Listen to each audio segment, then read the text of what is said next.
When I was growing up, in addition to candy in our Easter basket, we got two things. We always got a toothbrush, and we always got a book.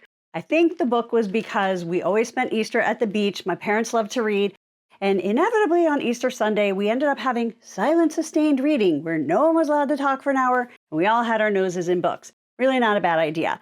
So one of the tutorials that I have here of non-edible things to put in Easter baskets will be a corner bookmark in case you want to take a page out of my parents' playbook of things to put in an Easter basket. I've gathered full tutorials here so you don't have to wander around. There's some new ones since I did this last year. I can't believe I have these bunny ears on again already. It feels like we just did this. But if you look in the video description, you can see a list of all of the topics and the timestamp so you can go right to the one you want to try first. You don't have to watch this whole long video all at once, but feel free to watch it all. Be sure to leave me a comment. Let me know which one you're going to try first, if you've gotten some new ideas that you haven't done for Easter before. And I would love to know if you have any fun Easter basket traditions in your family. Kind of like my toothbrush and book, what does your family add to Easter baskets in addition to candy? In this tutorial, I'm going to show you how to easily make little tic-tac-toe bags that are drawstring bags with French seams. It sounds a lot more complicated than it is. It's very similar to this drawstring bag. This is one of my most popular videos, and they're super fast because we just used pinking shears so that it wouldn't fray on the sides instead of doing the French seam. The French seam is basically one more step, but for something like a game bag, there's no way it can fray because those raw edges are encapsulated inside. And so I think this is a little bit of a step up in durability from this. So what we're going to need for this is fabric. We're going to cut two pieces that are 5 by 7. You're going to want contrasting thread to do your lines. You can either do straight stitch and just make them a little more subtle, or you can use your zigzag or any decorative stitches, however you want to do that. Since I've already made two white ones, I'm going to try red and we'll make the grid in white just for something different. Then you need 5 playing pieces in 2 different colors for the game. Now, this is going to be the perfect gift for all kinds of occasions. A cute little Valentine, great stocking stuffer. It could be a little Halloween gift. It could be a birthday party favor. It could be a Hanukkah game, a Hanukkah gift, 4th of July. You could use them for Easter. They would be a lot of fun with candy in them. You know, you see these games like, oh, play tic-tac-toe with M&Ms. But if kids are anything like me, they're going to run out of pieces pretty quickly because they're going to end up in their stomach. So I would recommend doing buttons or something else in addition to candy if you're going to be putting them in an Easter basket or making it a Valentine gift, etc. Then we're going to need the basics: rotary cutter, self-healing mat, ruler. You're going to need some thread. We're going to need 2 pieces, 15 to 20 inches long. I always say a little bit longer is better so you can tie them. We're going to need a safety pin to run that through, and sewing machine and iron. So I think we are ready to get started. So I just took a scrap of red that I had, and I'm going to cut 2 pieces that are 5 inches by 7 inches. Because this is a solid, it doesn't matter what direction I cut it. Now we have our 2 pieces. This is the front and the back of the bag. The back is just going to be plain, so we're going to move that aside. Now we need to line this up and mark where we're going to sew the tic-tac-toe grid. So line it up with the lines on your cutting mat. We're going to go 1 1/4 inches up. So I use my ruler, and it is 5 inches across. So we're going to go 2 inches over from each side. And we're going to make a little mark with pencil or a heat erasable pen on the 4-inch and the 3-inch if you have it lined up on the 1 and the 6, because our grid is going to be 1 inch. So we want to make sure that is right there. Then we're going to measure 2 1/4 up from the bottom. And we're going to line these sides up on the 6 and the 1 inch again. And this is going to be our horizontal line. So we're going to draw from the 5 to the 2 inch. So that will give us our 3 columns 1 inch wide each. Then we're going to go 1 inch up from that line. We're going to draw that again. We're going to start at the 2 1/4. We're going to go 3 1/4, 4 1/4, 5 1/4.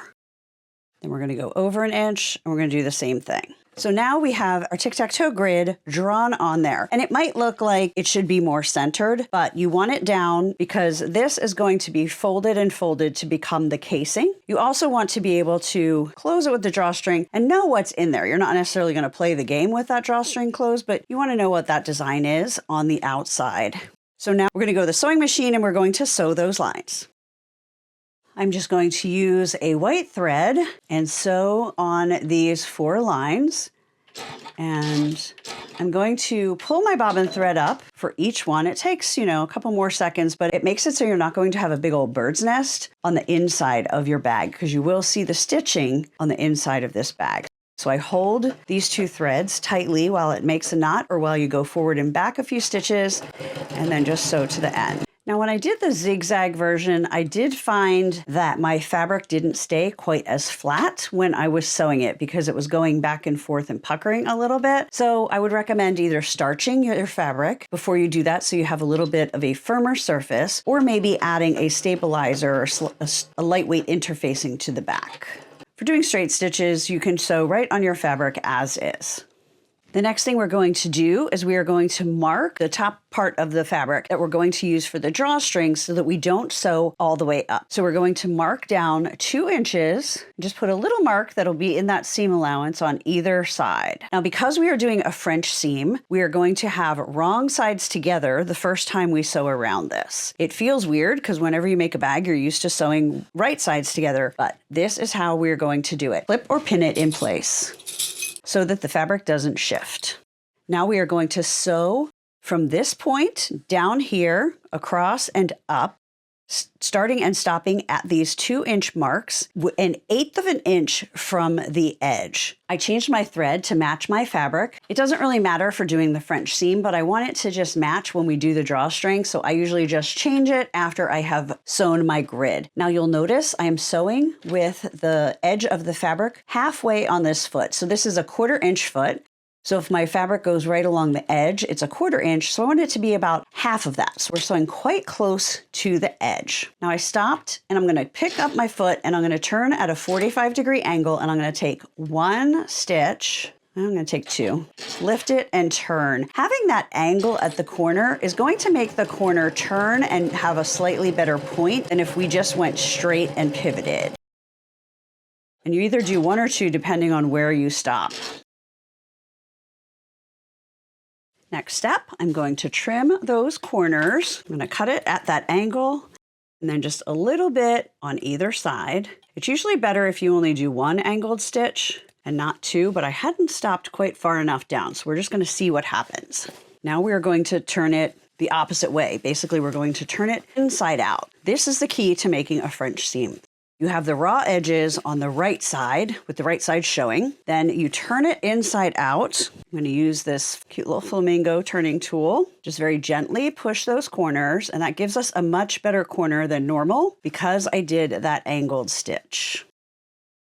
Now you're going to want to make sure you take a minute and make sure this seam is on the very edge, because if it isn't pushed out really well and pressed, this next step isn't going to work well, because what we're going to do is we're going to sew a 1/4 inch from this edge. And because our last stitching was 1/8 of an inch, all of those raw edges should be on the opposite side of the stitching. And that is what makes it a French seam, because it encapsulates the raw edges. And as I was working on this, I was wondering, why is this called a French seam? Is it really French? And they believe that it was French tailors and seamstresses that started using this technique a lot in clothing in the 1600s. So it's just always been called a French seam. You don't have to worry about pressing anything above where we sewed. Just make sure you get this pressed really nicely. You can use a tailor's clapper if you want. Now, before we go back to the sewing machine, we want to make sure that where we started and stopped is even, because you don't want one side up here and one side down here. You're going to have an angled drawstring. You want everything to be folding down evenly. So I'm going to fold that down. So I have this lined up, and then I'm just going to check and make sure this folds evenly, and it does. It's about 1/8 of an inch above this solid line.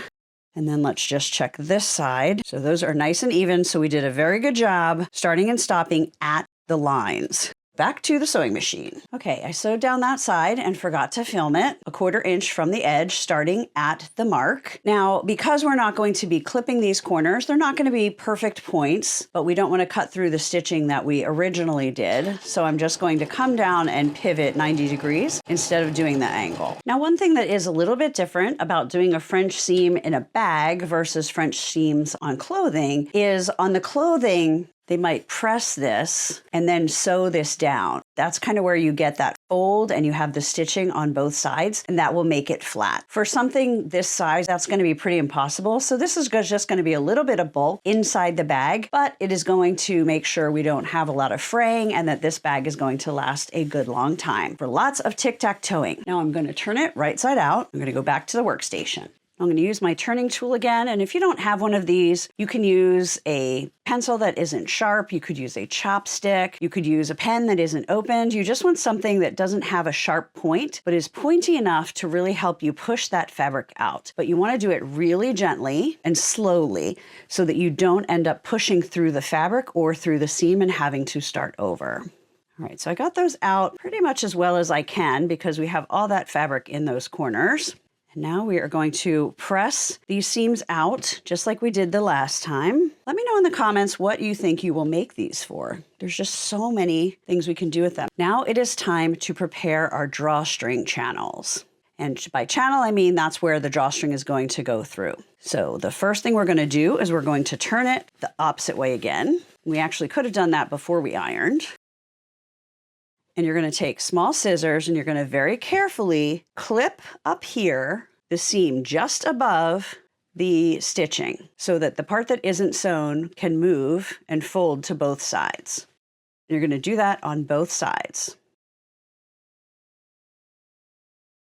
Now we are going to fold each side in so that it is parallel to the stitch line. So see, we have our stitching here and then it just keeps on going. So we're going to press that.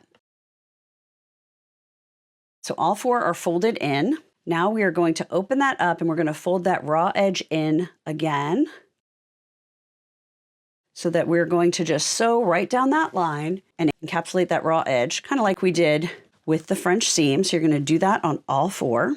It's pretty skinny because we didn't want really thick French seams. If you watch the other video for the drawstring bags that were faster because we just did pinking shears, this part was a little bit wider because we did 1/2 inch seams and then did the pinking shears. So we had a 1/2 inch to work with up here, but for this one, we only have a 1/4 inch, but that's okay. It works out no problem. Now you're gonna take this top and you're gonna fold the one side back that is on the bottom so that we don't sew that. And we're going to sew straight down this side and straight down this side.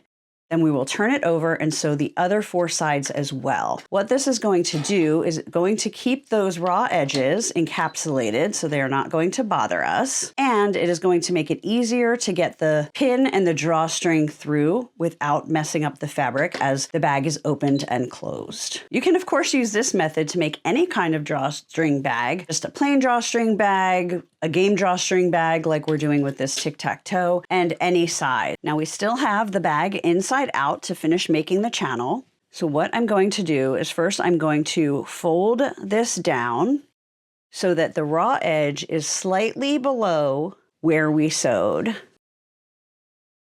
I'm going to finger press, well, I guess I can just press that, it's easier. I'm going to use my favorite little piece of wood, my tailor's clapper. The shorter ones are called a quilter's clapper. It's basically the same thing, just a different length. That helps press that and also cool that fabric off. And I'm going to turn it over and I'm going to fold it down so that this top edge matches. I'm more concerned about this matching than where the raw edge is.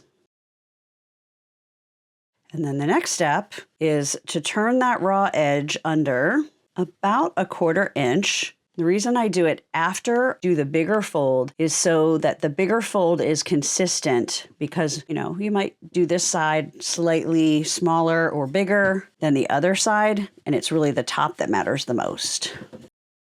Now I'm going to do the same thing on this side. So I have this one folded back, so we're not going to catch it, and we're just going to sew close to that folded edge on this side. And I did pull my bobbin thread up and knotted that.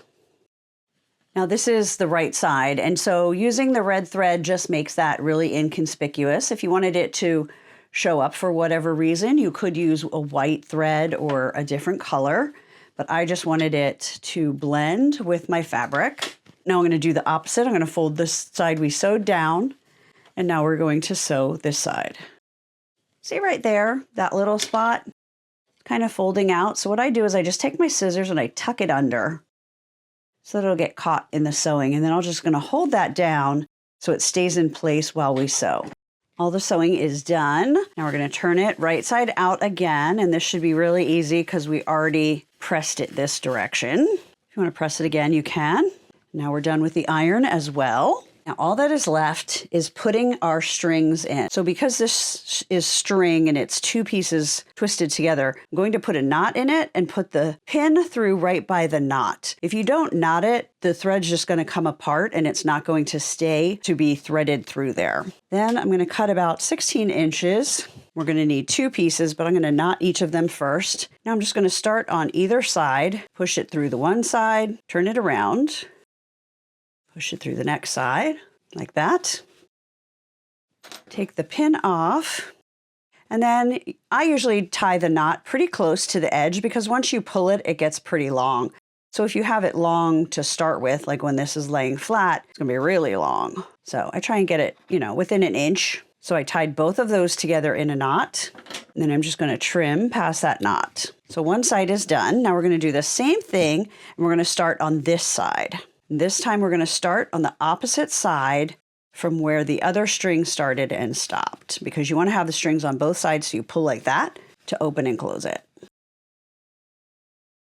Remember to pull your bag fully open and flat before you tie your strings, because if it was kind of like that and you tied it here, then it would never open all the way. And especially if you're going to play tic-tac-toe on there, you want it to lay flat while you're playing the game.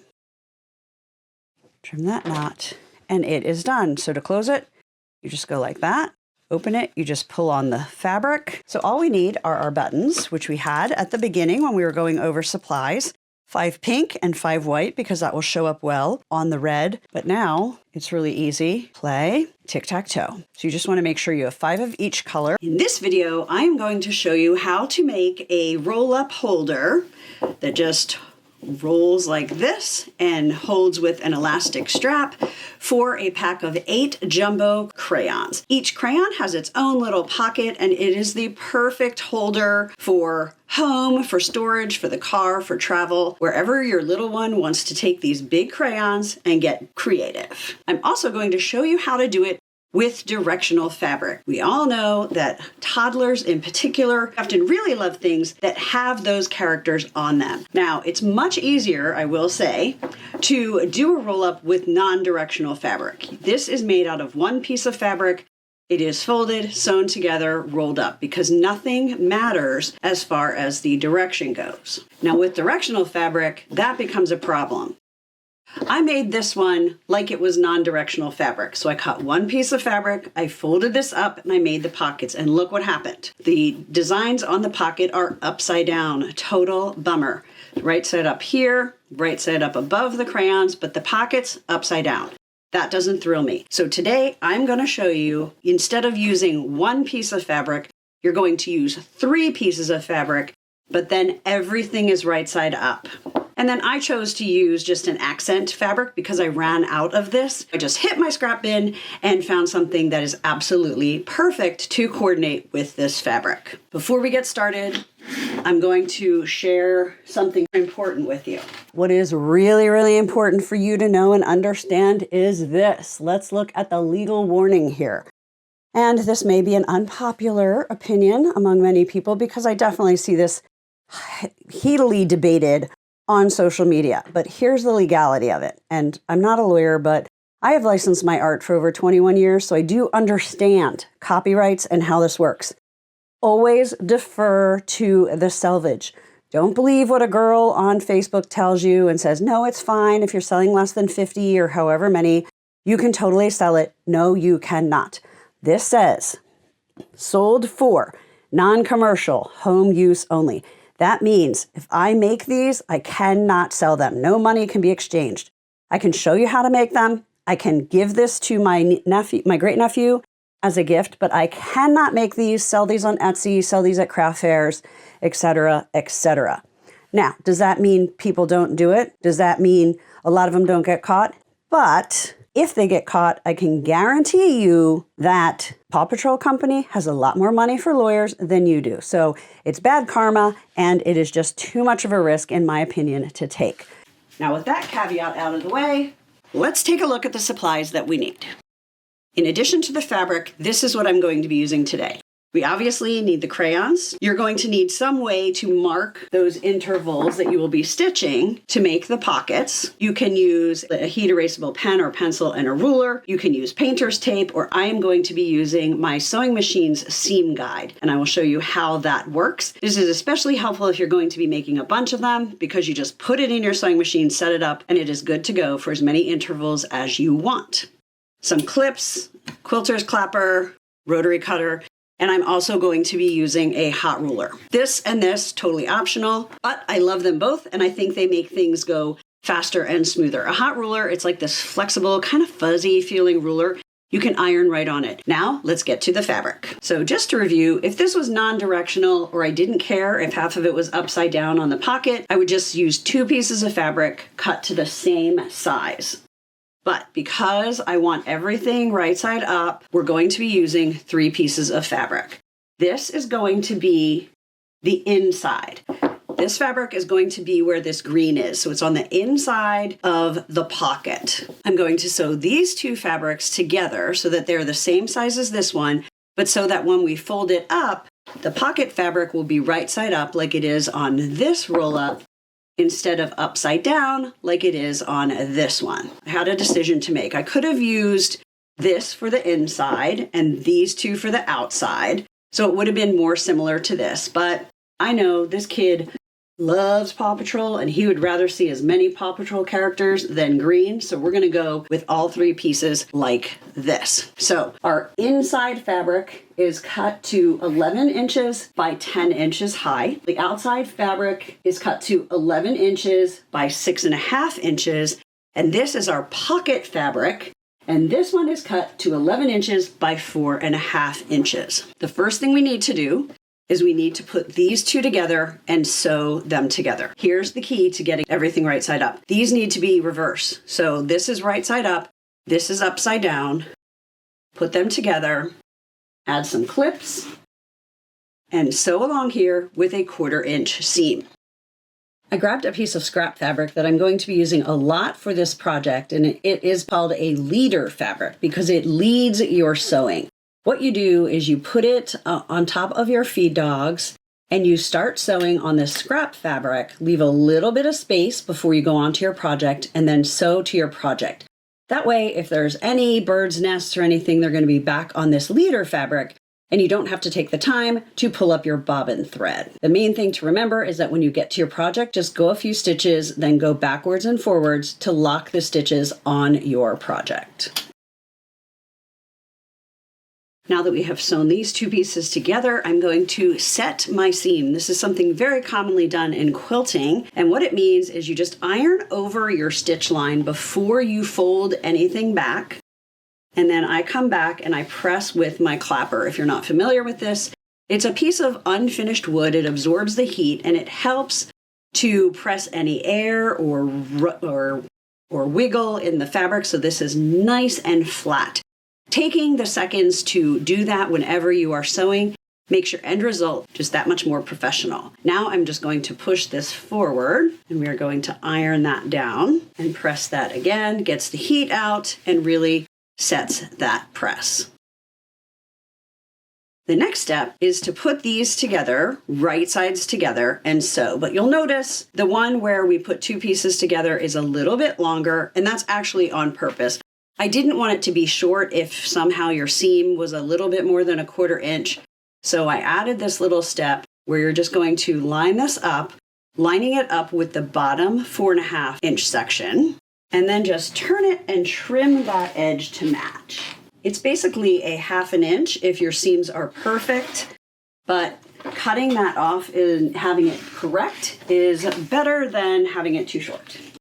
If you have lefties like my dad in your family and you want to be able to say, and I made it for you because you're left-handed, here's what you're going to do. You're going to put these together. If you want it to be left-handed, leave the left side open, so these 3 sides. If you want it to be right-handed, you're going to leave the right side open, so these 3 sides. We're going to make it right-handed because pretty sure I'm just going to put a few clips to keep this lined up and also remind me which of the 3 sides I'm going to be sewing. Then we're going to go and sew these with a 1/4 inch seam. Our next step is to clip these corners without clipping the stitching. And I like to do it in 2 steps, cutting at a deeper angle than you would get if you just cut straight across. That will have less fabric that needs to get folded in there and give you a better corner when you turn it right side out. The next step, you have a decision to make, and I'm going to show you my current favorite way. When we turn this right side out and to make our holder, we're going to have to turn this raw edge in, so it'll go inside when it's right side out, a 1/4 inch, which most people turn it right side out and then fold that in and press. I currently like to press before turning it right side out because I can see that I'm doing it straight. You can just eyeball it like that, or you can use your hot ruler, put it there, and then make sure that that edge is folded over right to that first line, which is a 1/4 inch, and press. Don't go all the way to the end because that's folded. So I usually go about 1 inch from the end, get that pressed. Then I turn it over and I do the same thing on this side. Keep the other side folded under as you're doing this. Or on the second side, you can just eyeball it and make it line up with the first side. But now you have these 2 ends to deal with. So what I do is I just open it up a little bit. And then I just fold that down so that it is even with the 2 sides where it was already pressed. Let me know in the comments if you've tried this, if you're going to try it, if you just prefer the other way, or if you have other little tricks. This part's just always a teeny bit of work no matter how you do it. Okay, so we have that done. Now we're going to turn it right side out, getting those corners pushed out. And if they're not pushing out well enough with your fingers, grab a turning tool or even a chopstick. And you just, whatever you use, you want to push very gently and just push that out as well as you can. And then we just need to get this pressed nice and flat with these seams out. You don't want it tucked in like that and folded at all. So just take a minute. I usually just kind of roll my fingers to make sure that's out, and I do 1 side at a time. Make sure this stays folded under as you are pressing this. You can use your clapper if you want to. You don't have to. So I got that 1 side done. This is the folded side. This is the tucked under side. So I'm going to do the other sewn side. And then I'm going to just push out to flatten that fold so everything is nice and flat. So this is the inside. This is the outside with the 2 pieces. This one, the top's here. This one, the top's here. So now comes the magic. What you're going to do is you're going to make sure this stays tucked in. And then you're going to fold this up at that seam line, which is basically folding it up 4 inches. Now, if you want to use the hot ruler just to make sure you get it turned nice and straight, this is more important, honestly, when you're doing non-directional fabric, but I sometimes use it with the directional as well. I make sure this is lined up on the edge. And I just kind of move it and make sure that seam line is right on the edge of my ruler. Everything's lining up. And then you can just press right over that ruler. Then because there's a slight thickness to that, I usually take it off, press it 1 last quick time, and then hit it with the clapper. We have the left side open. This is the folded side, and this is folded up. Now what we need to do is we need to make our pockets for our crayons and add our elastic loop. The first thing you're going to do is you're going to sew about 1/8 of an inch, slightly less than 1/4 inch on the folded side. And I like to go all the way from the bottom to the top, just so it's going to be even and kind of hold this top part together when we get here. So let's head back to the sewing machine. When I can, I just pull the threads out of the leader fabric so they don't get in my way. Now I'm going to be sewing down this side. And this is basically the first stitch to hold this pocket together and establish the first seam of which we're going to measure all of the pocket stitching off of. Now you need to decide how you want to draw your lines or add your guidelines for sewing each of the pockets for the crayons. This is 1-inch painter's tape, which is perfect for regular size crayons. But jumbo crayons, we need 1¼ inches in between the stitch line. So what you can do if you want to use the painter's tape is pull a piece off, put it right on that stitch line. You want to make sure it doesn't go off of your fabric like that, because then it will stick to your sewing machine and things won't move smoothly. So make sure painter's tape is always on your fabric if you use it. And now we are just going to sew 1/4 inch beyond that tape. I'm going to be pulling up my bobbin thread so that I can start on this side. So put my foot down, put my needle down, holding my thread, pick it up, give it a little tug, grab the bobbin thread, put them both under the needle, go forward a few stitches, still holding these threads, backwards a few stitches, and then keep going. So now with the 1-inch tape and the 1/4 inch beyond it, we have the perfect distance for the jumbo crayons. So we can just lift this painter's tape, put it down on this stitch line, and do the same thing.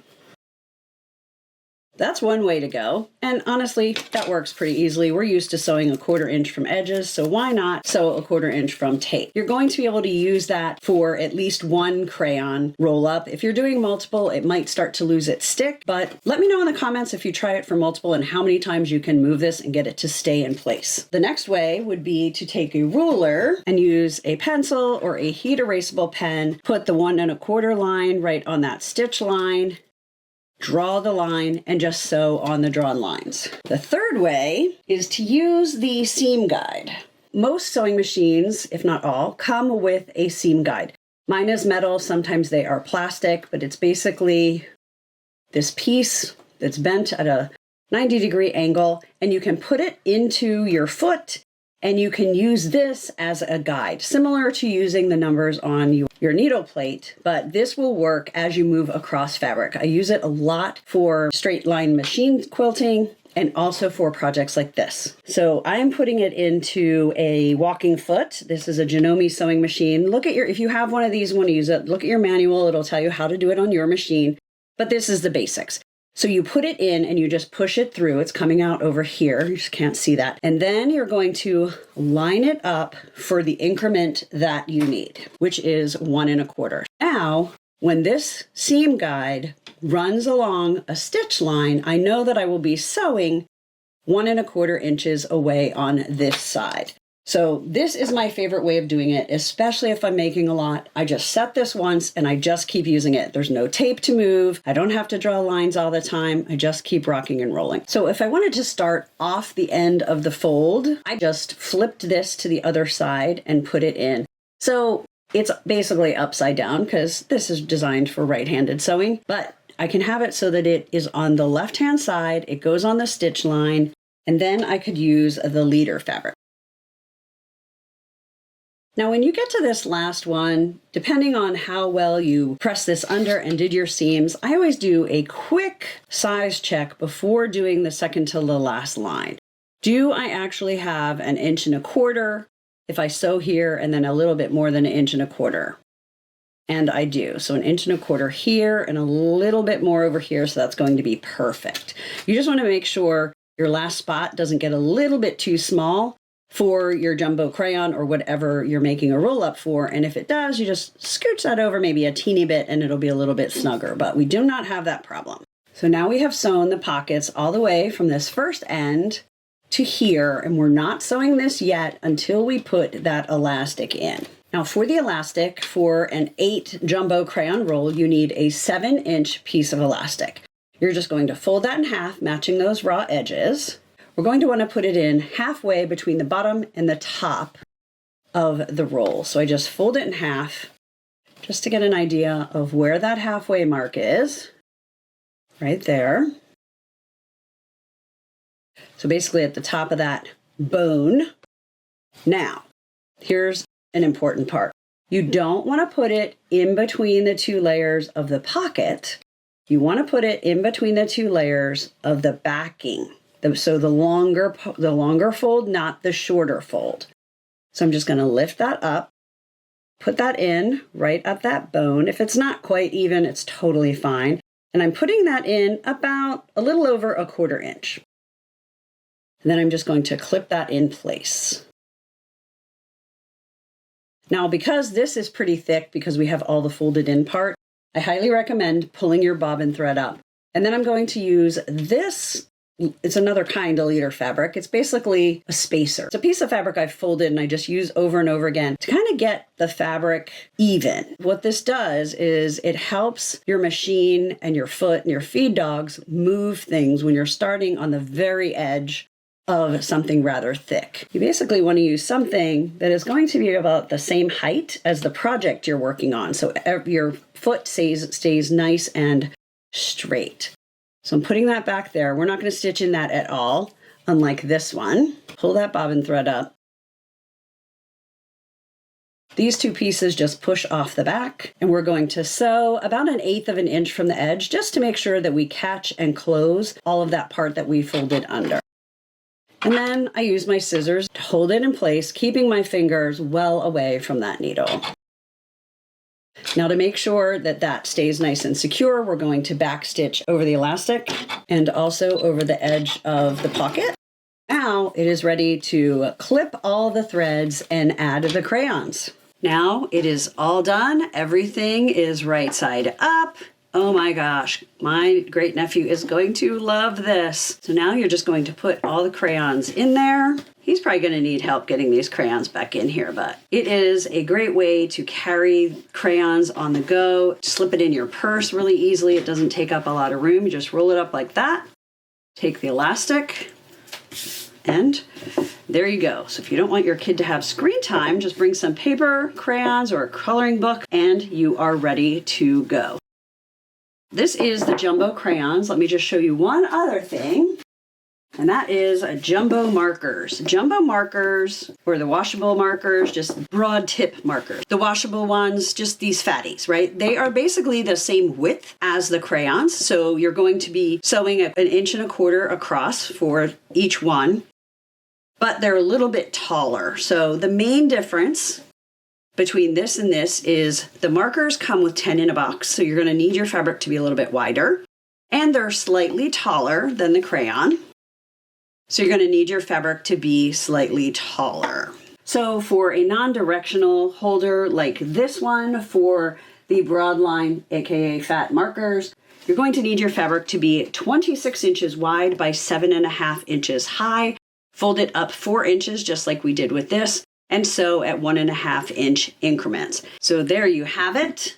That is how you would do a jumbo crayon 8 set with directional fabric so that everything is in the right direction and not upside down like it is on this one. Be sure to like this video, subscribe to my channel, leave a comment, share on social media, and if you make any of these and share them, be sure to tag me so I can see what fabric combo you decided to make. Happy sewing. Hello, today we are going to make bean bags. When my son was little, I used to love planning his birthday parties. I was one of those crazy moms that had it at our house, and one of my go-to games was bean bags. And he got new bean bags every year because that had to go with the theme too. Bean bags are great for parties. They could be great for school parties. You just to play and have fun.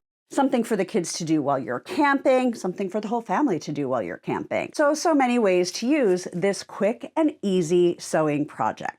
And I have done a lot of the work for you. First, I want to tell you there's a wide variety of prices when it comes to beans and different sizes. So you want to get dry beans. You can get a little bag of beans. These are kidney beans. Or you can go big and get 8 pounds of beans. My son is 31, and I couldn't remember how big the bean bags were that I used to make for him. So I became Goldilocks and the bean bags. Depending on the size of the square that you make will depend on how many beans you need. This 5.5 by 5.5 inch square Or if you have some 5x5 pre-cut scraps, it's going to be about this size. You can use these too. This is going to need a cup of beans. This teeny tiny size is going to need a 1/4 cup of beans, which apparently is what they consider a serving of beans on the back of all of these dry bean bags. And then the size that I am going to recommend you do is the 4.5 by 4.5, which will need a 1/2 cup of beans. If you get a pound, this says 10 servings, that's a 1/4 cup. We need a 1/2 cup, so we can make about 5 bean bags from a pound of beans. That might be good. Now let's look at my big bag. 8 pounds of pinto beans has 103 1/4 cup servings, so I can make about 50 bean bags with this. So you would definitely want to do this if you're doing this for like a community event, or you want to give bean bags as a party favor, or you want to sell them. Whatever, that's when you're going to need this big bag. I'm not exactly sure why I need this big bag, except to show it to you now. Now that we have all of those sizes out of the way, let me show you how quick and easy these are to make.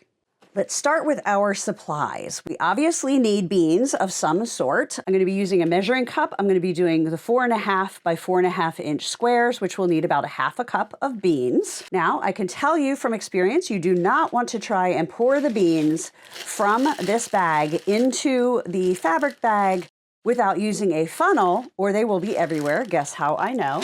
So I'm using a piece of cardstock and some tape. We're going to make a funnel. You need a little iron, or you can use any kind of iron. I'm just going to use this little mini one.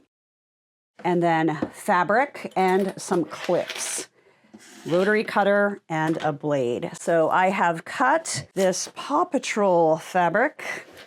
I'm making these for my great nephew. He is a huge fan of this show right now. So it's 4.5 inches wide. I'm just going to cut as many 4.5 inch squares as I can, and I will start by just cutting off those selvages on the end.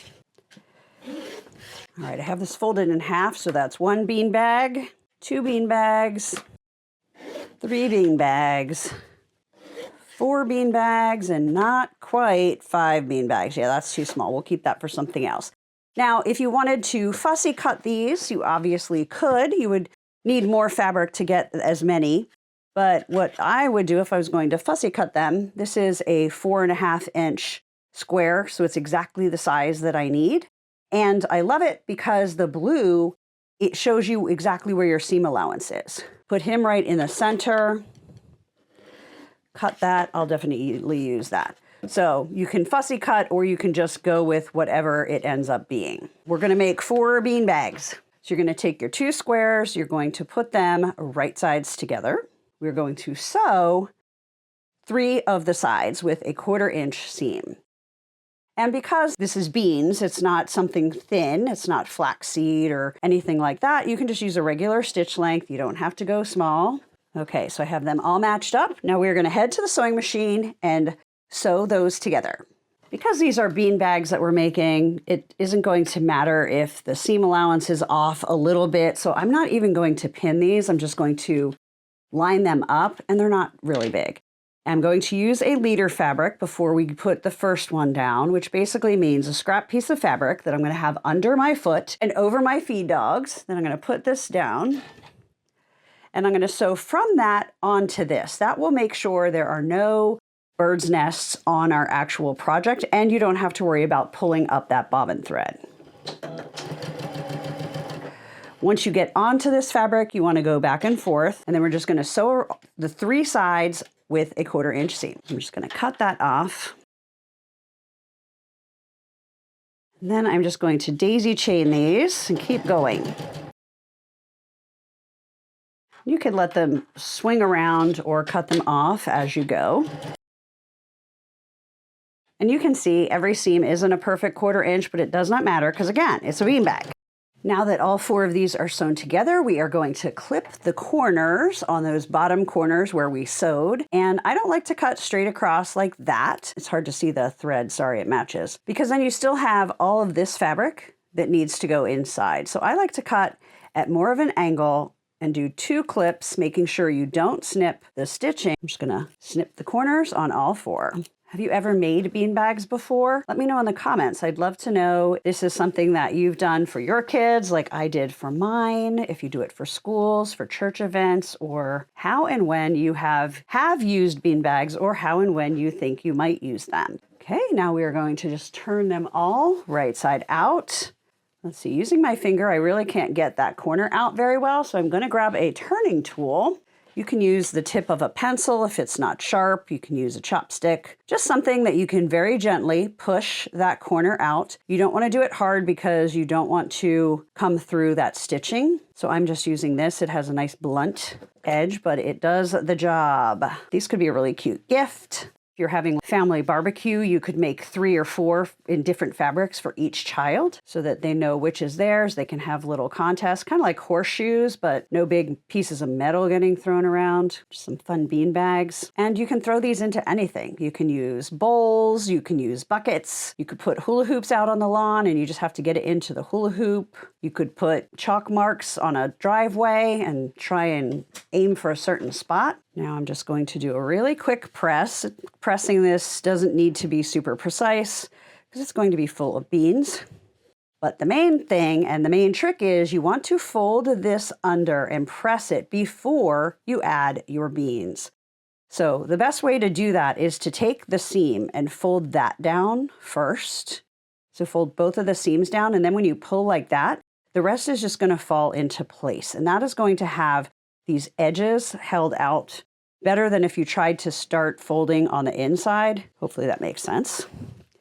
All right, so we're gonna prep all 4 of these. If you were to buy the 1-pound bag for $1 at Walmart, each bean bag is going to be about 17 cents in beans. And then your fabric scraps and your time to sew squares together, press and sew this shut. This would be an amazing project if you're looking for things to sew and sell. You can use your scraps of fabric. You can really just whip up a bunch of these all at once, and you can get your pinto beans quite inexpensively if you buy 8 pounds or even go get a Costco size. This would also be a great project to use if you're teaching kids to sew, because it's all straight stitching and then it's something fun that they can go home with. We're done with the iron. So now we need to make our funnel. You can use regular paper, but if you have a little bit thicker, I would recommend that. So we want to make a funnel that's big enough that it's going to be fast and easy, but also make sure that it goes in. So I'm going to leave like 1 inch on either side to make sure it has room to open up. I'm going to test that before I put the tape on. So can I get my fabric on there? Yes, that fits really nicely. Tape that together and we have our bean funnel.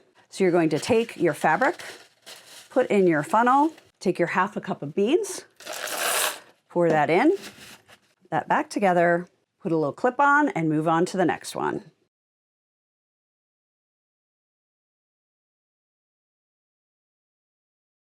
Now, if you're doing this with kids, I would put more than 1 clip. I just know that I'm going to be able to hold these closed well as I take them to the sewing machine.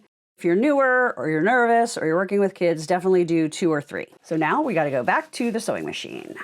Now you want to make sure you keep these edges together and the beans away from where your presser's foot is going to be. So kind of push to keep the beans over here so that's nice and flat. I'm going to use my leader fabric again. And I am using a thread that matches so that it's not going to really show up on the fabric. It made it a little harder for you to see when I was cutting the corners because I had already put that in. Again, just make sure you are holding those beans back away. And when you're sewing these shut, you just want to make sure you're sewing and catching this folded part. You don't want to sew under here and then have that flapping out. One thing I love about bean bags is they're quick and easy and they're not an exact science like some other projects. Then you're just going to cut them apart and cut any of that extra thread off that's in between each bean bag. Now we have 4 bean bags and it is time to go have some fun. In today's tutorial, we are going to whip up something super sweet for your Easter decor, baskets, or gift giving. How about a cute little drawstring carrot bag that is fully lined? And making it lined makes it honestly easier to sew and more professional look. So let's get started. Let's start with the supplies that you need to make these super cute carrot drawstring bags. And you can, of course, use the same fabric on the outside and the inside like I did with this. So it has the birds and the dots on both sides. But you can also, especially if you're using scraps, do something different. So I have the flowers and these stripes, which I love how they're coming up, kind of gives that grass feel, even though it's aqua, not green. And then I did dots and dots on the inside because that's what I had that was the size. And so for this tutorial, I'm going to use two different fabrics. I'm going to use the same for the top. And this one I borrowed from my spring barn quilts because I liked the green and I wanted to do one traditional green. The dots and the birds are from my Happy at Home fabric collection. So obviously we're going to do the orange dots on the outside. And then we're going to line it with the little birds. You're really only going to see the lining as you grab things out of there. And even then, not very much, but I like the finished look and it's not hard to do. What we need for this is we need 4 pieces, 3.5 inches by 6 inches, and they can be 4 of the same or 2 and 2. That's going to do your little grass topper. Then you need 4 pieces, 7 inches high by 6 inches wide. And they can either be 4 of the same or 2 and 2. Then you're going to need 2 pieces of string, either twine or a narrow ribbon. This channel is going to be about 1/2 inch, so you don't want to do anything too large. If you want something a little bit bigger, just make sure you make this channel wider so that you're going to be able to fit whatever you want in there. The beauty of sewing, right? You can adjust what you want. I also recommend a turning tool, or you could use like a pen as long as you don't have it open. Something to help you when you're turning these to get this point pushed out that isn't going to go through your fabric. Then for this size channel, I recommend a regular size safety pin, not a quilting safety pin. Those are a little bit big. You just need to make sure you have something that's going to fit through that channel. Then this is my secret weapon for getting that safety pin through if it gets stuck, and I'll show you when we put that drawstring in, tweezers. I'm also, if you've watched many of my videos, huge fan of the heat erasable pen. I'm going to be using that. Rotary cutter, ruler, mat, and some clips, ironing board, sewing machine, thread. So those are the materials I'm going to use. Let's get started. The first step is going to be to get our carrot fabric, the outside and the lining, to a carrot shape. There are 2 ways to do that. The first way would be to take your fabric, fold it in half, and that's going to help you find the center, and then either line it up on your grid, or you can just measure down 1 inch. And this is the outside raw edges, the 2 raw edges together. We're going to measure 1 inch down. And then we're going to take the ruler and we're going to go between that mark and this bottom point at the fold, and we're going to cut. So now we have a carrot shape. So that is one way to do it. You would just repeat that process for the other 3 pieces. Or if you want to do them all at once, and this is usually what I choose to do, you want to make sure you get them lined up really well, as in get all those edges matched. Oh, and if you have directional fabric, make sure you have it in the correct direction so that your birds aren't flying upside down inside your carrot. So I have these all lined up. This is the top, this is the bottom. And I'm just going to look at my grid. I'm going to put a little dot 1 inch down on both sides, a little dot at the 3 inch mark, because this is 6 inches wide. And then I'm just going to take my ruler and go in between those dots on both sides, and I'm going to cut all 3 fabrics. I normally will do all 4 at the same time. If your rotary cutter is dull, you're going to have a hard time getting through all 3 of those fabrics. Okay, so we have carrot shapes for the inside, carrot shapes for the outside. We have our 4 tops. So the next thing we're going to do is we are going to sew the green to the orange. And you'll notice my green is slightly directional because it has windmills on it. So I'm going to make sure that's going in the right direction. Then I'm just going to fold that down. And I'm just going to grab some clips. I'm going to clip that together. And we are going to sew all 4 of the green pieces on top of the carrot pieces with a 1/4 inch seam. Now we need to press these seams. And one good idea when you're sewing is to just go over your seam before you press it open. That just helps make that flatter. It flattens the stitching and the fabric, and you're going to get an even flatter seam if you just take the time to do that simple press. Then we do want to press towards the carrot section, so in this case the bird. So I'm going to turn it over and then just push forward, and I'm going to press that. And then I'm going to use another one of my favorite tools, which is the quilter's clapper, which is a nice, easy to handle piece of wood. You press the wood down after you press a seam. It helps pull the heat out of that seam and also helps it stay nice and flat. So we're going to do that for all 4 of our seams. So the next thing we're going to do is we are going to put these right side together, and we are going to sew them together. But there's a couple caveats to that. For the outside, we are going to sew with a 1/4 inch seam all the way around. Sometimes when you get these weird angles, it's a little hard to just judge that with your sewing machine. So I'm going to show you a little trick that I like to use sometimes, and that is great to use if you're teaching someone to sew. I'm going to just draw these lines right on there. So all I have to do is follow the lines, and I'm going to know that I'm a 1/4 inch. And I'm using this Riley Blake's 1/4 inch plus ruler, which I just love. So the blue is a 1/4 inch. You don't have to look at the little lines. You just know, okay, if I have that blue edge lined up, and I am literally going to draw that line on. I'm going to do it all the way around. And like I said, this is great if you're teaching someone to sew, or say you have a child that's just learning to sew and they want to make something cute. This is a great project for them. And if you draw these lines, it's going to give them that confidence that they know what they're doing. They know exactly where to turn, where to sew, and they're going to have a good time and have success. And don't worry about what color, because again, this is a heat erasable pen. So here's what happens when we put heat on that. It disappears. Now I'm going to use some fabric clips. You can pin this or clip it, totally up to you. Have you ever tried fabric clips? Are you a fan? When I have to do things that are a little bit more precise, I usually pin. But for something like this, I am a clip girl. Let me know in the comments what you like to do. Now we're going to take the lining. Here is where we get a little bit tricky, and where it's really good idea to draw your lines, no matter how much you've sewn. You know how it's cut like that? From there, these 2 sides, we want it to be sewn with a 1/4 inch seam, because we need it to be the same as the outside for when we sew that top edge together. So I'm going to draw the 1/4 inch on either side. But because this is going to be the lining, and it's going to go inside this, and it's so pointy, there's not a lot of room down here, we want a little bit of a bigger seam on the pointed part. We want it to be 3/8 of an inch.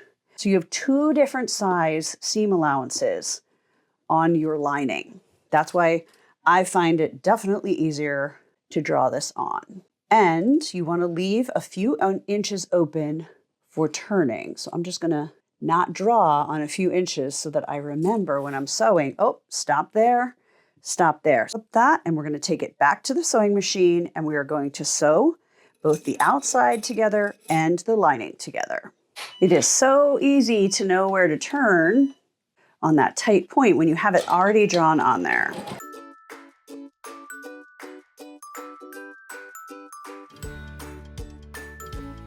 I'm just going to quickly go over those lines with my iron, and they go away like magic. Plus, I love it. It's so much fun. Next, we need to trim our points, because there's very little room here and there's a lot of fabric. So if we didn't trim this, there's no way we would get a decent point so that it would look cute like this, like our carrot. So what we're going to do is we're going to trim pretty close to the stitching, trim down the one side and up the other side. So see, I cut quite a bit off so that now it's going to be a lot easier. I can even do a little bit more. It's going to be a lot easier to get that turned and get a nice point. So we want to trim that on both the outside and the lining. But then remember, down in this angled carrot part, we have very big seam allowances. So I am just going to trim them down a bit too. So it's open from here to here. So I'm not going to trim there because I want to have that fabric to fold under so that I can then sew that together. So I just kind of trim above and below the opening for turning. Now we need to press open these seams. We're just going to press open the green part and down to the edge of the orange. Fold this kind of in half, get that open, do that and press. And you've probably noticed I'm using my little Cricut mini press, which is usually for crafting, but I love it for small projects and for small quilt blocks. I use it a lot when I don't need to be pressing big pieces, because then you don't have this huge iron in the way. You're not steaming yourself as much. You can really see what you're doing. Next, we are going to turn the outside right side out. This is where we're going to use this cute little Riley Blake turning tool. You could also use a little dowel rod. You could use the end of a pen, as long as something that's got some point to it, but not pointy. And always, always, always go kind of slowly and kind of rub along those seams, because if you push really hard, this blue thing could end up popping right through your fabric and make you really sad, because then you'd have to create another carrot. So just really gently get that out as much as you can. And then I usually use it to kind of run along those seams, help get those points out. So we have the lining with the hole to turn it right side out, still wrong side out, this right side out. So I'm going to put the lining inside, and it doesn't really matter how it's fitting. Our goal here is to line up the top edge. So we want to line up the seams on both sides and put a clip. So seams and those top raw edges. Then I'm just going to kind of put my fingers like that. And because we did the same seam allowance on the lining and the outer bag on this top part, this lines up perfectly. If you had done a 3/8 inch seam allowance on the lining, you would have had more fabric on the outer bag, and it wouldn't have lined up so nicely. It would have bunched a little bit. So that is why we had two different seam allowances on the lining. So I'm just getting all these raw edges lined up, and then we're going to take this, we're going to take this back to the sewing machine, and we're going to sew all the way around the top. Now we are going to turn this right side out through the hole in the lining.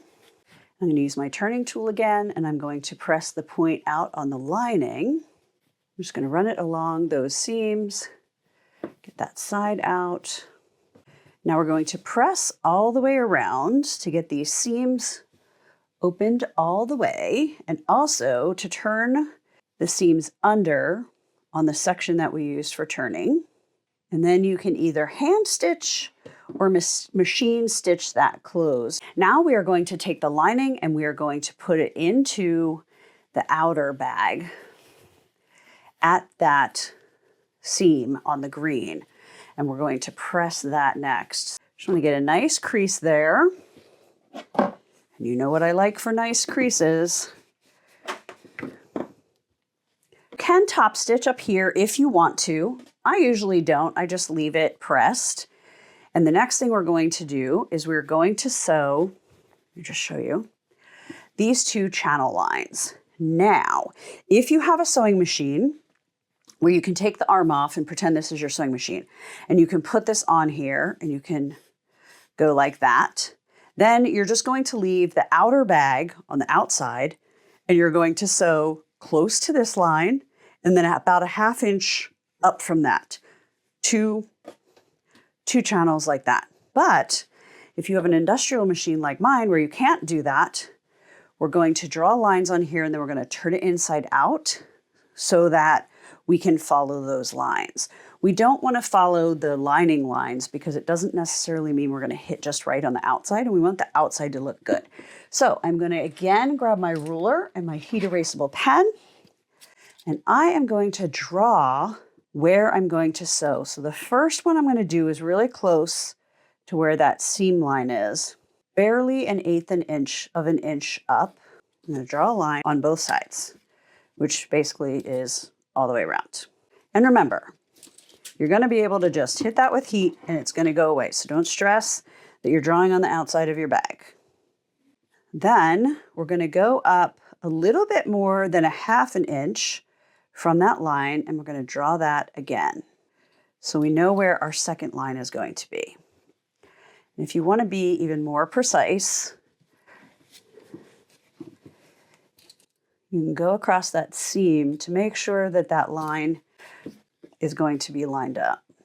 So I just do a little bit past the seam and then connect those lines. All right, so again, if you have a sewing machine where you can do this, you're just going to take it like this. You're going to sew on these 2 lines. And when you get to these 2 seams, you're going to double back, go back and forth, just to reinforce, because we are going to use a seam ripper and we're going to open that to make our drawstring channel.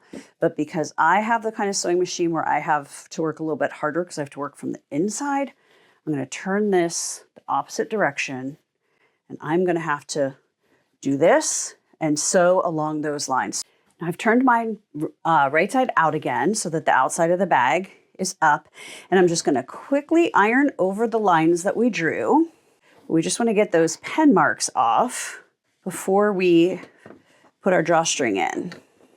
The next step is to create our channel for our drawstrings. So to do that, you're going to take a seam ripper. This one is my favorite, Cindy's little seam ripper, the owner of Riley Blake, and it fits right on your finger. And what you're going to do is you're going to really gently pull the stitches out of the seam, only of the outer fabric.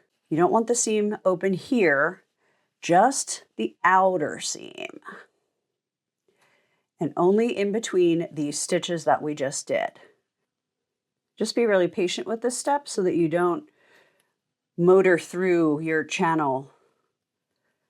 But that's why we doubled back here, so that these seams are still going to be caught really well. Okay, so we have both sides open. Now we have 2 pieces of twine, and I recommend cutting these 20 inches or a little bit longer. Some people would say to do 15 or 16, but my feeling is have it longer so that it's easy to thread through, easy to tie, and then you can just trim it to the size you want instead of fussing with things that are just about the right size. Plus, you're going to need to put a knot and put it as close to the end as possible. You need to put a knot so that your safety pin has something to hold on to. And I'm going to start on either side, and I'm going to go all the way around. So I'm going to put the twine in and out the same side. It gets tricky on these sides because sometimes it gets caught under that fold. So you can either just try and figure that out, or this is my secret weapon. I keep the pin back a little bit so it's not under that fold. I put the tweezers in there, I grab the pin, and I get it through. It saves you a lot of time. Then you're just going to push it back a little bit so that you can get it back into that channel and keep going. It took me a while to figure out how to do that. I just get so frustrated with my pin getting stuck under that fold until I came up with my tweezer method. So we're back to where we started. So this time I'm going to pull it all the way out. I'm going to take it off. I'm going to cut that knot off. I'm going to even up the ends of that thread. Pull it so that it's even and so that it's fully apart, and then I'm going to knot it wherever I want it. As long as you have that flat, you really don't need a lot more length on the outside. So see, we had lots to work with, and now I can just trim that. Now I'm going to do the same thing starting on the opposite side, because you want 2 drawstrings, but you want each of them to start on opposite sides, so you can go like that. Have you ever used tweezers for this? I just use my hand to push that out. You want to make sure it's all the way open before you decide where to put your knot. So what would you use these carrots for? You could put treats in there and put them in an Easter basket. You could just fill them with a little stuffing and use it as a decoration. You could use it as a gift bag to give to friends or neighbors or grandkids. So let me know in the comments what you would do with these. And if you make them and share them on social media, be sure to tag me so I can see what combinations of things that you did. So happy sewing and happy Easter. Have you ever found a sewing project that makes you even more excited for a holiday than you already were? Well, that is what this cute little bunny drawstring bag is for me when it comes to Easter. And it goes so cute with the little carrot drawstring bag, which I also have a video tutorial for how to make that. So if you want to make both, I'll show you how to do this one now and then check the link below so you can also make these cute little carrots. So let's hop to it and get sewing. Let's start by talking about the supplies. You're going to need 4 pieces of white fabric, 5.5 inches wide by 7 inches high. Then you can download the free template for the bunny ear and also for the bunny face if you don't want to draw your own. Some white fabric for the bunny ear and then any kind of a print. So I'm going to be using this green from my spring barn quilts because I think it's going to be super cute. But you can see I just used a cute yellow scrap that I had here. For this one, I took Thomas the Train fabric from Riley Blake Designs and fussy cut so that the trains were on the ears. The bunny face template, I'm going to be using a heat erasable pen quite a bit. Then you need a way to get this face onto the bag. Here are 2 different ways. This one, I used the heat erasable pen, drew the face on there, and then I embroidered. So to do that, you just need some embroidery floss, needle, everything for embroidery. This one, even easier. I just put the fabric down and I used Sharpie markers. Obviously, fabric pens would work as well. Didn't have any of those on hand. I'm a big fan of using what I have in my space whenever possible. Then some pins. You're going to need a seam ripper to create that drawstring, a safety pin. You're going to need drawstring material, pinking shears, maybe a small screwdriver. I'm going to show you how I use this to get those drawstrings in and cooperating nicely. Then your normal, the mat, rotary cutter, quilting rulers. I also use a small one to do the corners, these 1-inch cutouts, sewing machine, iron, all your basics. So let's get started. I like to put the bunny face onto my fabric before doing anything else. I have created this template. You can download it for free. The link is below the video.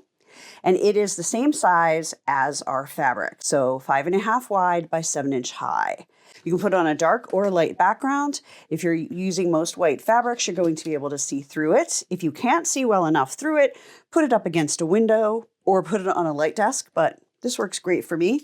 If you're going to embroider it, I would just take a heat erasable pen or a pencil and draw very, very lightly. But with the heat erasable pen, once you do your embroidery, you can just hit it with a little bit of heat and any of this pink or whatever color you're using that still might be showing would be gone. So just gonna do that. Draw your guidelines. But I want to show you how it would work with the Sharpie pens because again, and we're not gonna use this one, this is just to show you. I wanted to test this before so that you can see if it's going to work. So again, this Bic did bleed a little bit, and I don't know if it's just the size of it, the intensity of the ink, because this one's a thinner one. But what I did was I just kind of went inside where I wanted that, but see how that's bleeding? It doesn't go too far, but it definitely bleeds. Draw your eyes however you want them. You can do them as big as they are on the template. You can make little kawaii eyes if you like that. You can give them eyelashes. Like, make this your own. You could even just draw your own bunny from in the first place, but I just wanted to give you a template in case you weren't feeling so confident about that. This could be a fun project for kids too. Give them a piece of fabric and let them draw a little bunny face. Now, if you're drawing your own, I recommend you start about 3 inches down from the top. That's going to put the face at a really nice space on your bag. If you put it too high up, it's going to get caught in the scrunching of the drawstring. So 3 inches down if you're going to draw your own.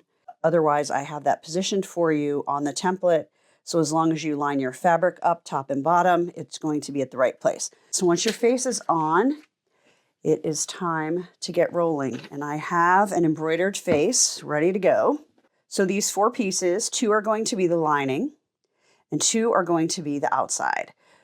But I just stack all 4 up. You're cutting below the face and not above because we're going to cut out the boxed corner. Now, if you want to just do a flat bag and you want it to go a little bit faster, this is the step that you will skip. So I'm going to draw a 1-inch square in the 2 bottom corners. And again, this is a heat erasable pen, so that pink is going to go away if I don't cut it all off. And then I'm just going to take small, sharp scissors and I'm going to cut those 2 notches out. And I'm just doing all 4 pieces at the same time. So as you move your fabric, you want to make sure you're keeping it all lined up. Obviously, the face is going to be one of the outer fabrics, so we'll just make 2 piles. Now for the lining, we're going to sew all the way down here. We're going to sew across, but leave space for turning. And then we're going to sew all the way for our lining with a 1/4 inch seam. Now we're going to make the box bottom out of this point here. So what I'm going to do is I'm going to open the fabric from the top and pull it out so that I can match these seams. And then the other point in that square that we pulled out is going to match. So it's going to make that bottom perfectly for you. And because this one is so small, I'm not going to press these seams open. I'm just going to put one to one side and the other to the other side. Just put a little clip. And then I'm going to just sew a 1/4 inch from that cut edge. So this cut edge becomes this square bottom. These points right here become the outside of it, and then you're matching the seams. And you do want to make sure on the bottom that you're pushing your seams to the same side. So I don't want to put these this way because then it's going to make it harder to stitch that closed. So you want to make those going in the same direction. And then I'm matching the seam line here, and then I'm just going to sew a 1/4 inch from that edge. Next, we're going to work on our bunny ears. So if you want to do something where you're fussy cutting and you want to know exactly what's on the inside of your ear, go for it. You're going to use your template. Otherwise, you can just put your template down. This is a scrap of white. I'm just going to fold that in half. And just like I did with the cutting those squares, I'm going to cut these all at once. So now we have the 2 green and the 2 white, and we're going to put those right sides together. And we're going to sew the big curve, leave this bottom part open for turning. And make sure you go back and forth at both ends because we are going to be turning this right side out in between a pretty small area. So you want to make sure that the stitching isn't going to pull out as we turn this ear right side out. Now we need to trim the curves on these ears before we turn them so that we can get a nice smooth edge like this on the bunny ear. And my trick is to use pinking shears. And then I always just hold it right over a trash can while I cut. And I love these pinking shears from Fiskars, how they move like that. It's a lot easier on your hand and your thumb. So you're just going to trim all the way around. This is way easier and faster than taking little scissors and going clip, clip, clip, clip. Talk about hard on your hand. You just want to be very careful and slow and make sure you do not cut any of the stitches. So I'm going to do that for both ears. For 2 supplies I forgot to mention, tweezers and a turning tool. So this is a pretty small area to turn this whole big thing, but don't worry, we can do it. So you're going to get it started and kind of flip that fabric back so you're not just straining on the edge. So see, I'm just working really hard to get the whole thing flipped down. See how that seam is flipped down? And then you can either just try and pull that out, but I like to use tweezers. So I'll stick tweezers in there, I'll hold the edge of the fabric, and I'll just use the tweezers to pull that out. And sometimes you can just kind of open that up, get the tweezers down in there a little bit further, and get a much bigger chunk. And then once you get it that far, you can start to use use a turning tool or a chopstick or whatever you use. Just very slowly and gently run the tool right along the seam to get this all the way turned out so I can see that raw edge so that your shape is ready. And then you're going to iron that flat. I'm going to do the second one while my little mini iron is still heating up. Tweezers, they're not just for eyebrows or splinters. Have you ever used tweezers when you were sewing? I use them to grab bobbin thread sometimes. I use them for this. Okay, before you press it, you just want to look and make sure you have that curve pushed out as well as you can. And I'm going to use a Cricut mini press because these are pretty small presses that we're doing at this point, and it makes it easier to see what I'm doing, a little bit less heat and steam coming at me, and definitely less on my fingers. So I basically have 3 sizes of irons. I have my big Eliso iron. I also have their project iron that's a little more travel size. And then I also use this little baby Cricut a lot too. What kinds of irons do you have? Do you have one that you use for everything? Or have you become an iron collector or heat press collector like me and have different ones for different jobs? Let me know in the comments. Now, the other thing I'm going to do before I get sewing much more is I'm going to make sure I take any heat erasable pen lines off. It's especially important when you're using white because you don't want that showing through. This is our front, obviously, and this is the back. So what is important is that you clip and baste the ears on the back, right sides up. I did it wrong the first time. So these are going to be sewn down like this. So you want to make sure the colored fabric is going to be what is showing when you can see the face, right? So you'll see this is the back lining. We want the white to be there. So now I'm just going to pin these. If you want them a little bit more angled, you can kind of angle them like that. It won't be totally straight. As long as you don't have this down more than 1/4 inch, you will be totally fine putting this together. All right, so I'm going to go baste that on there. Now we've sewn our lining together already. Now it's time to sew the outside. So now we're going to do right sides together. So this is the right side, this is the right side. Flip that over. Lining up these edges. Now we are going to sew all the way down here, all the way across the bottom and all the way up the other side, but not sewing these notches because again, we're going to turn those into the boxed corners. Now we have the outside of the bag. Totally sewn together box corners. The lining, the inside, is ready to go with a hole in the bottom for turning. So the next thing we're going to do is we're going to sew around the outside. So we're going to turn the outer bag, so with the ears and the face, right side out. I'm just going to push those corners out. Got the ears, aren't they cute? And we are going to put it the right side into the lining. So basically putting these bags together, right sides together. I'm going to flip this over because we need the ears to stay inside. No ears escaping like that. The ears go in.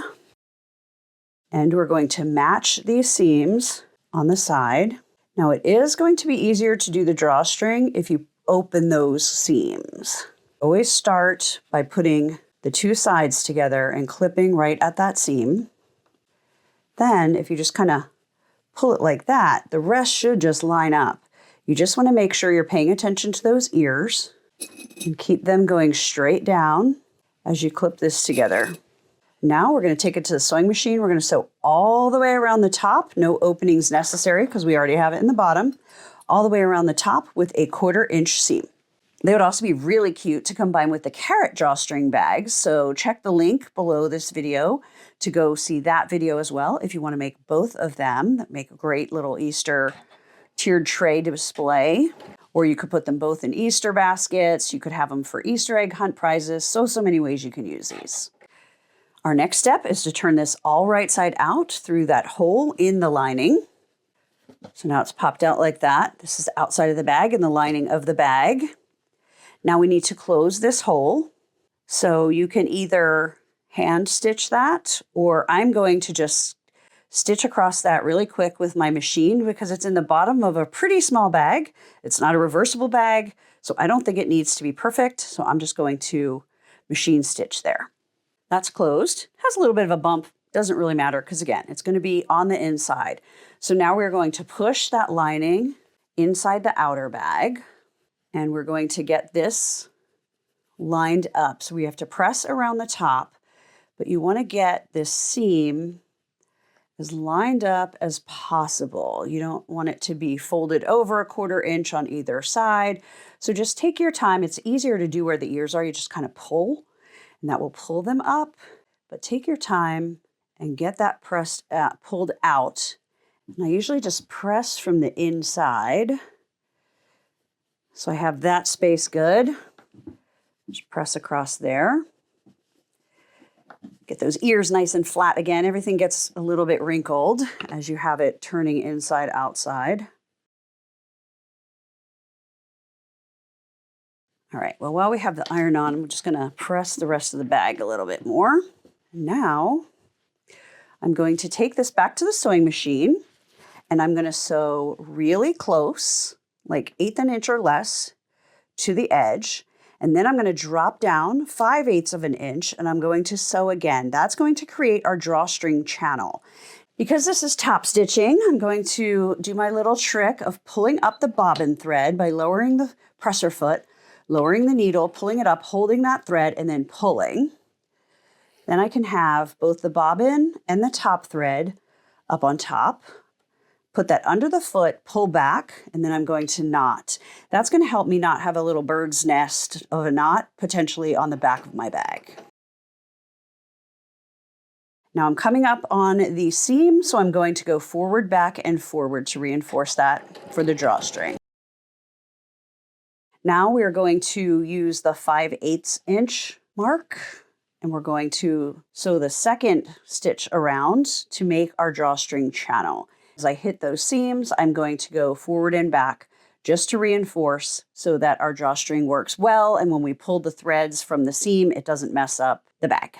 Next step, open up our drawstring channel. So what we are going to do is we are going to very, very carefully take your seam ripper and you're going to open the outside seam between these two stitch lines. Okay, so between here and here, and just the outside. You don't want to open all the way through, so don't jam it in. You're just going to very gently and slowly kind of dig for your first stitch. Sometimes, especially on white, my eyes are getting old. It's hard to do. You don't want to cut the fabric. You just want to find a stitch. Once you get that first stitch, everything gets easier. So just kind of stitch by stitch, get that seam open. Okay, one side's good. Now we're going to do the other side. So that's done. Now we are going to take our two drawstrings, or draw ribbons, as it were. And these are 20 inches long. I like to have them extra long and trim them later instead of making it difficult to tie once I get them through. So I'm just going to put one end on a small safety pin. The quilting safety pins are a little bit big for this size bag and drawstring. I'm going to start from either side and I'm just going to thread that all the way around. And here is where we are going to use the little screwdriver. So sometimes you're pushing your safety pin and it decides to go in between the seam and the thing, so it won't go through. So sometimes if you jiggle it, you can get it to go through. If you can't get it through, what I do is I take the screwdriver and I put it in the channel and I push it up. So it's basically going to hold that seam back. And then you're going to push the safety pin under the screwdriver to get it to go through. I just got really tired of having it take 5 minutes and I came up with that and it works great. Okay, so we got back to the same place we started. Pull that out. I'm going to get the ends even and I'm going to make sure this is pulled all the way out. I don't want to tie it while it's partly drawn. We want that all the way out. Oh, get out there, bunny ear. And then you can tie it wherever you want. As long as this is flat, you can tie it pretty close to the opening so that you don't have super, super long strings, but totally up to you. I usually do it about 1 inch. So we'll cut that off after we do the second one. Now the second one, we're just going to do the same thing, but we're going to start and end on the opposite side. So now those ends are a little bit long. So I'm going to cut them just like 1/4 inch from the knot. And then I got just a really inexpensive bottle of clear nail polish. And then I just put that on the end of ribbons just to help them to not fray. And then when you pull it shut, it makes the ears punch out. Isn't that cute? So here are 3 bunny bags, one with the flat bottom and the fussy cut cute little fabric. That would be really fun if you're making them for specific people to do whatever theme they love or activity. And then when you pull that, those come out and that just lays flat. And then these two are boxed bottoms So they're going to stand up. So if you were going to make these for decor where you just put polyfill in them and you're putting them in maybe a tiered tray or something like that, I would definitely do the box bottom. Also very cute to do the box bottom if you're doing them for gifts. If you're putting them in an Easter basket or you're making a lot, you might want to go with that way. They're back. Scrunchies. I remember making these when I was in high school and college back in the late 80s and 90s, and I am so excited they have made a comeback. They are so quick and easy to make, great for summer, just getting your hair out of your face, perfect for a sleepover party bag, bachelorette party, girls trip, or just because. This would also be a great project to sew and sell. So let me show you how quick and easy these are to whip up. First, let's look at what you need. Most scrunchies can be made out of a piece of fabric 18 inches wide by 5 inches high. If you want it to be a little bit fuller, you could do it 20 inches, but I wouldn't go much beyond that, or it's going to be hard to sew the elastic. Speaking of elastic, I use a 3/8 inch flat braided elastic for making scrunchies. How long do you want that to be? The most common size is 6 inches long. If you're making this for someone with really thick hair, you might go to 8 inches. If you're making it for a child, you might try 5, but I would start with 6 and see how it goes. I have pretty fine hair. This works for me. My daughter-in-law has thick hair and it worked for her too, but she said it stayed better and was a little bit fluffier when she used an elastic band on her hair before putting the scrunchie on. Then you're going to need a pin to get the elastic through this once we get it sewn together. You don't have to have a hot ruler, but it is a pretty cool tool, and if you haven't tried it before, I want to show you how that works. Same with the clapper. Don't have to have it. I just love it. I'll show you how that works. And then you need an iron. I'm just going to use this little baby one because we are only doing one ironing spot along one short edge. So it's super quick and easy. Let's get started. The first thing we need to do is we need to iron one of these short edges over by 1/4 inch. And here is how a hot ruler works. It's very flexible. It's a little bit fuzzy to the touch, and you can iron right on it. So what you do is you line it up and you make sure, just by looking, like I'm going to use the 8-inch line for no particular reason, and make sure it is on that edge, because otherwise you're going to be ironing crooked. But that's a good, easy way to get that quickly lined up. Then you just kind of guess, okay, that's about 1/4 inch. Now let's fold it over, and if the edge hits that 1/4 inch mark, you're like, yay, we are good to go. Then you can just hold that down and press right over it. Then I use my quilter's clapper just to press that a little bit more, get the heat out of it, and it is ready to sew. Now, this does have a teeny bit of thickness to it, so sometimes I will come back over it and press again, just to really get that fold creased nicely. You know, this is kind of a novelty to use for a project like this, but then you're not having to hold it as much with your fingers. It works really well when you're having to fold over a really long edge. So this is one of my favorite kind of novelty sewing and quilting tools that I wanted to share with you. Now I'm just going to sew straight down just to hold that fold down, but to make sure that your thread doesn't get sucked in to your machine and create a big old bird's nest, I'm going to put it under the foot. I'm going to use a leader fabric. This is just a scrap piece of fabric. I'm going to butt up to the back edge of this. I'm going to actually start sewing on the leader fabric, because then if you get any bird's nest, it's going to be back here. It will be cut off of your project and you'll be sewing smoothly by the time you hit your scrunchie. Once you're on your scrunchie fabric, you're going to go forward and back a little bit just to knot that.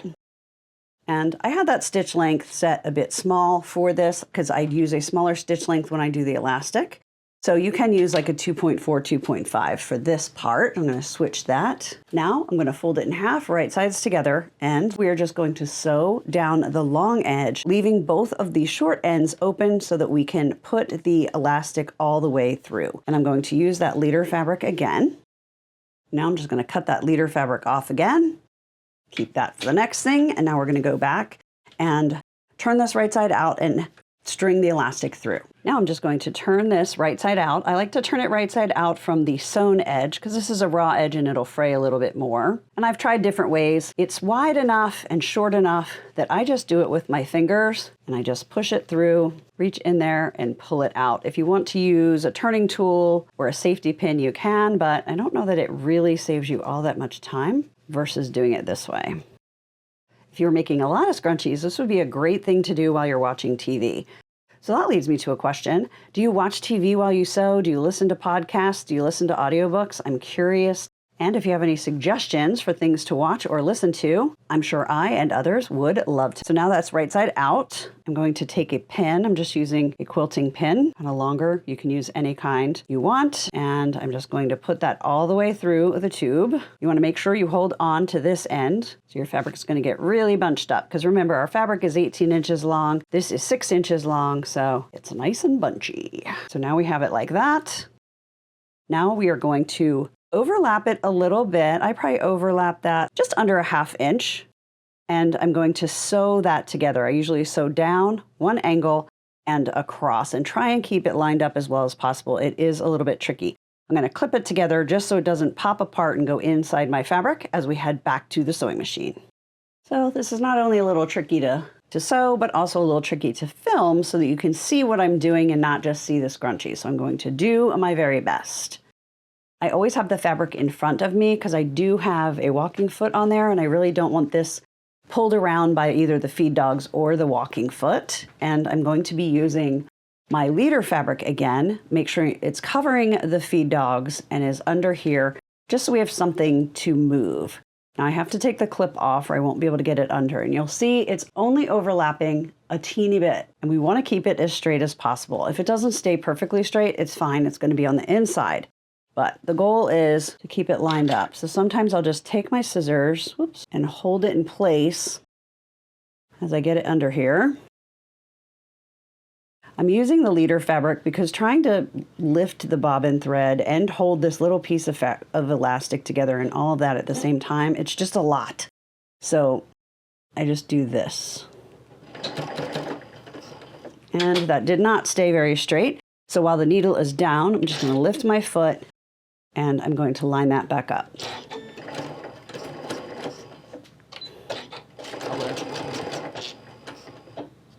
And I actually overlapped that a little bit less than intended, but I went back and forth a few times, so it should be good, and it will get secured one more time when we sew the two pieces of fabric together. So now you have two options. You have one of the raw edges, and then the other end is finished. So if you want it to look perfectly store-bought, you can just put one inside the other, the raw edges inside the finished one, and you could hand stitch around the edge so that it looks perfect. That to me is not quite worth it. I'm going to sew straight across with my sewing machine because once you get this on your head, you're not really going to notice that this is going to be a bit flatter because it is sewn in a seam. So what I'm doing is I'm lining this up and I'm lining up the seam on both sides of this. I'm going to make sure that this is flat, and then I'm just going to sew straight across. That will also give me one more stitch line through the elastic. That is how easy it is. You can sew this up in probably 10 minutes or less, and if you wanted to make a bunch, you just do each section at the same time. On this white one, I did one that was 18 inches and one that was 20 inches long. I honestly can't tell which was which. I think this one has a little more rippling, so this probably has 20 inches, so it's going to look a little bit fuller when used, but not a huge difference. So whether you're making them 18 inches long or 20 inches long, you can get 2 scrunchies out of every 5-inch strip if you're going selvage to selvage or with the fabric. So it is a very cost-effective project and cute and fun. Let me know in the comments who you're going to make these for. Are you going to sell them? Are you going to give them as gifts? Are you going to use them as party favors, trip things? I would love to know. I'm ready to stop reading, but I need a bookmark. Should I grab a receipt, part of the box from Gum, or should I grab this super cute fabric corner bookmark? Obviously, I'm going to go for this.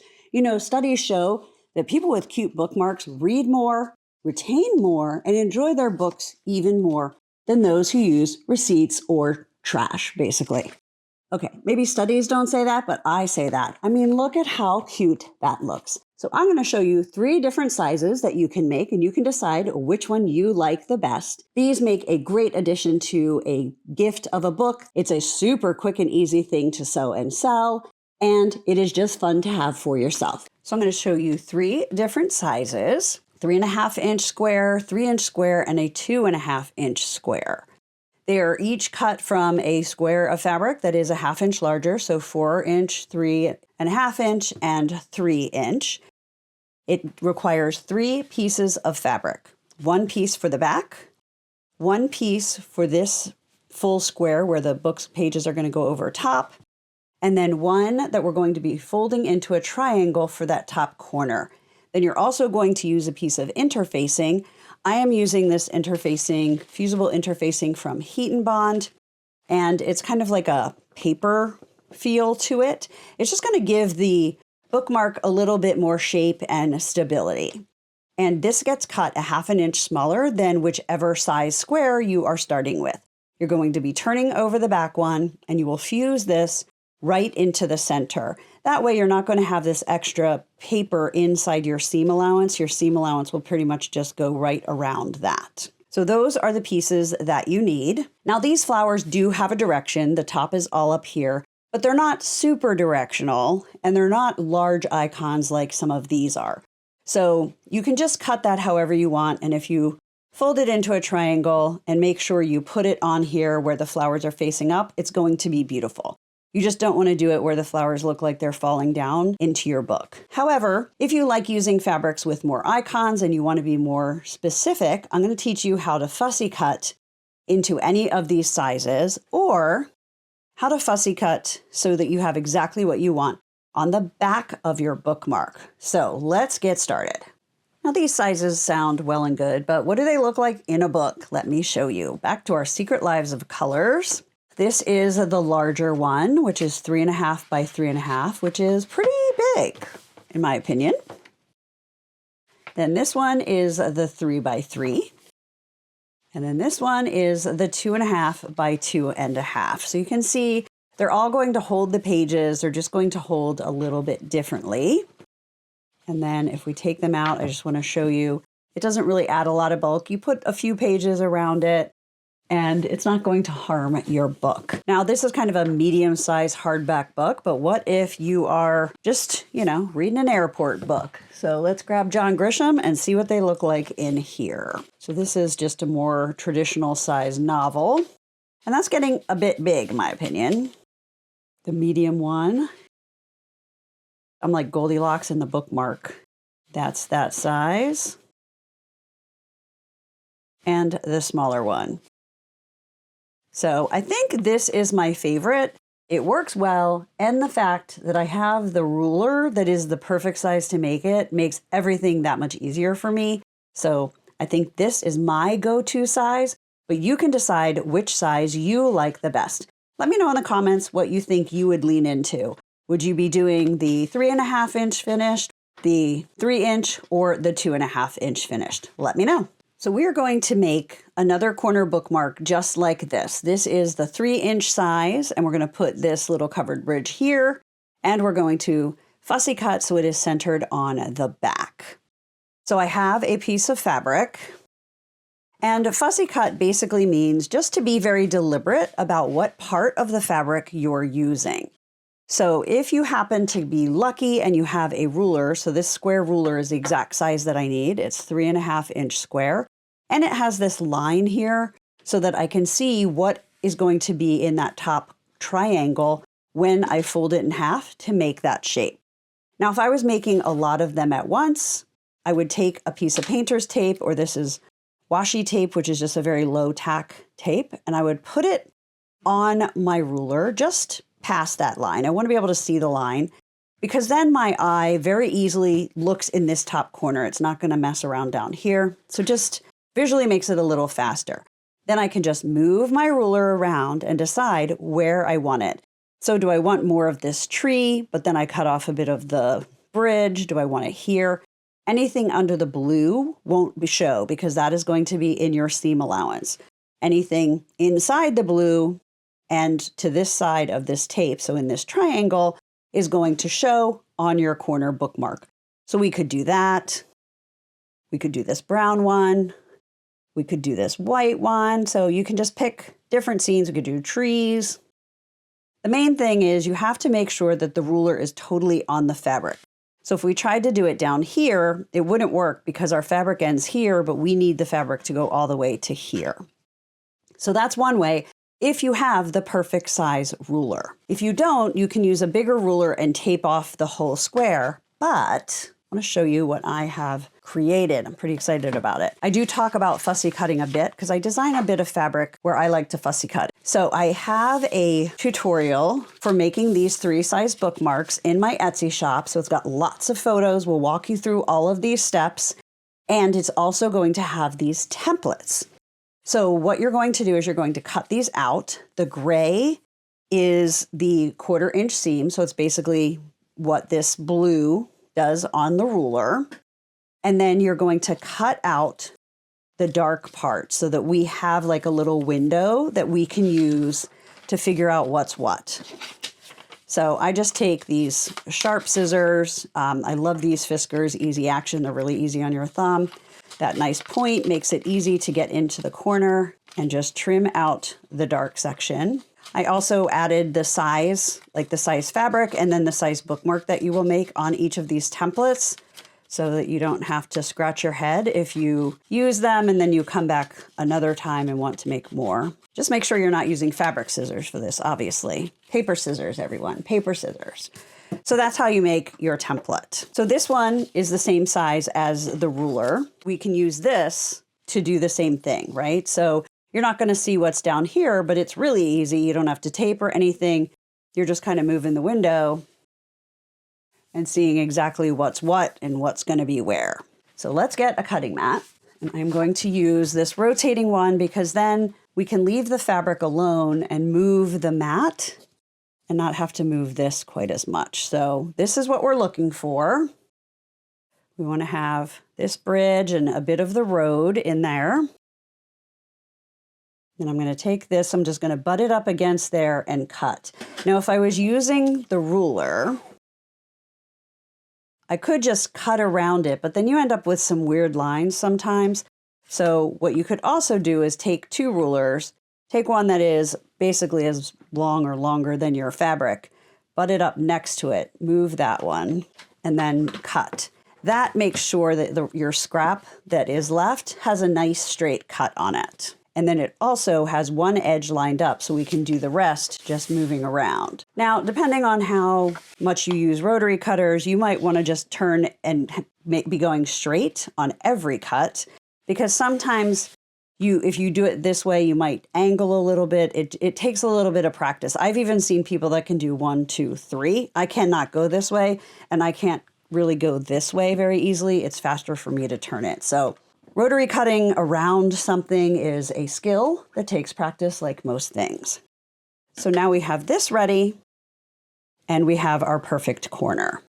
So now let's get this part. And I'm going to fussy cut this too. You don't have to. This is where your book pages are going to go. But if you have it on the table while you're reading, it looks cute to have the cute little covered bridge there opposite that one. And then we're just going to do the same thing. We're just going to move it around, but this time we're looking at the bottom left triangle instead of the upper right. So you can do it with the ruler, or you can use the piece of paper. So just turn it, and then you can just see what is going to be where.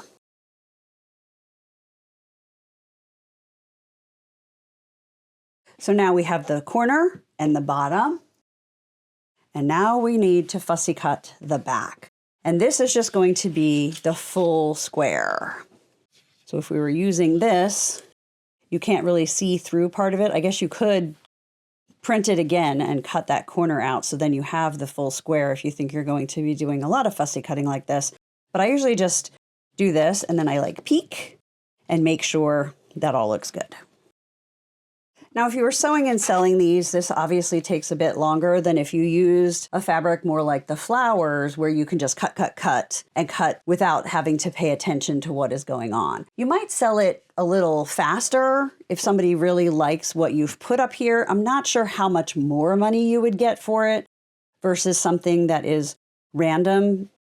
I'm not sure how much more value someone's going to see with this than with this, but I don't know, you could give it a try. And then I have a 3-inch square of the interfacing. So we have our back, our inside, our triangle, and our interfacing. And now let's go to the ironing board. So here are our 3 pieces. This is the back. So I'm going to turn that over. I'm going to put my interfacing, making sure the shiny side is down because we want it to adhere to the fabric and not to our iron. Going to follow manufacturer's instructions and just adhere that. Now we're going to take this one and we are going to just fold it corner to corner to make a triangle and press. This is going to be our front. This is our back. And I'm going to grab 3 clips. And the way I clip is very important too, because it helps me when I'm sewing, especially if I'm making a lot of these. You don't want to have to be checking and making sure you like where you're starting and stopping. So I have a system for how I do this. Ask my husband, I have systems for almost everything. So I'm going to put the front base fabric down. Then I'm going to put the triangle. I always like my triangle in the upper right. Then I'm going to take this and I'm going to flip it so they are right sides together. Because these are directional, I want to make sure they're the same direction. I don't want this to be sideways or upside down. If you're using non-directional, doesn't matter at all. So I have all these edges lined up, and now I'm going to do 3 clips. The top of the triangle and the 2 sides. So I like to leave my opening at the bottom of my bookmark. I would either do it here or here. You definitely want it to be on this individual place and not on the triangle. So by putting my clips there, I know that I'm going to start here, go all the way around and stop here, leaving as much of this as possible open for turning. The smaller ones, the harder it is to turn. So now we just need to go to the sewing machine. I'm going to just use gray thread. I could use white with this one, but I made a bunch earlier and I found just using gray, kind of neutral, I didn't have to change my thread as much. So we're going to sew around. And you'll notice I'm pretty much at the edge of that interfacing when I need to turn. And if I'm slow enough to stop a little bit short, I'll lift my foot, turn it 45 degrees and take 1 stitch, and then lift and turn. That is a way to make it so that your corners are going to be a little bit sharper. So it's a good habit to get into. You really do need to leave quite a bit of space on these 2 smaller sizes so that you can turn it right side out. Now, before we do the turning and the pressing, we need to clip these corners. And I like to clip from both sides. Make sure you don't clip where you have the opening because you're going to need that fabric to fold under so that we can get this closed nice and secure. Now I'm going to turn this right side out.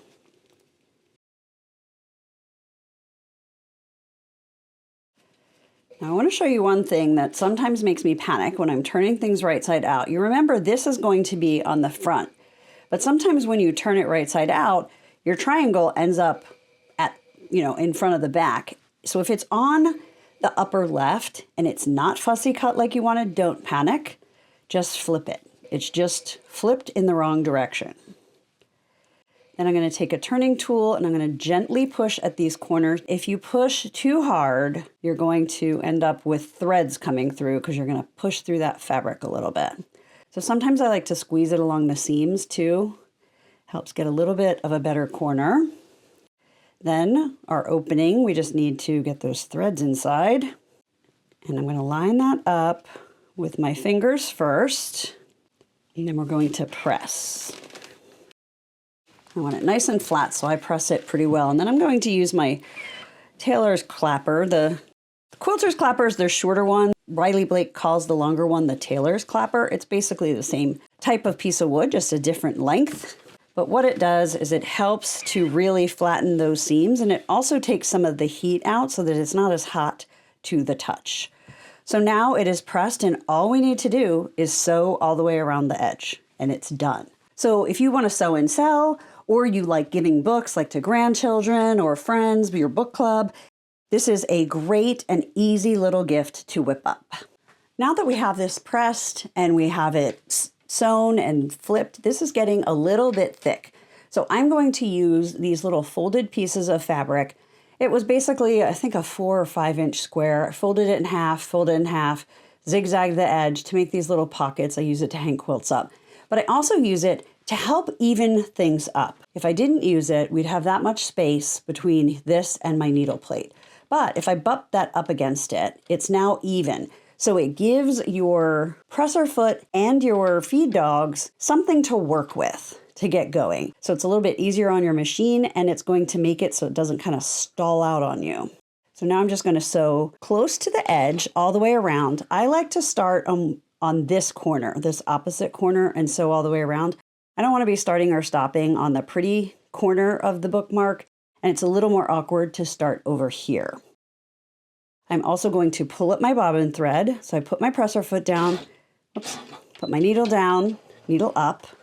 By pulling up the bobbin thread, you're going to make sure you don't have a weird knot from your machine mistakenly and rudely pulling your thread underneath. So you're going to grab both. You're going to hold them back while you get started. So just take a few stitches forward and then back to secure the thread, and then you're just going to keep going. Now, as I sew, each time I turn, I'm going to put this back behind here just to keep things a bit evened up.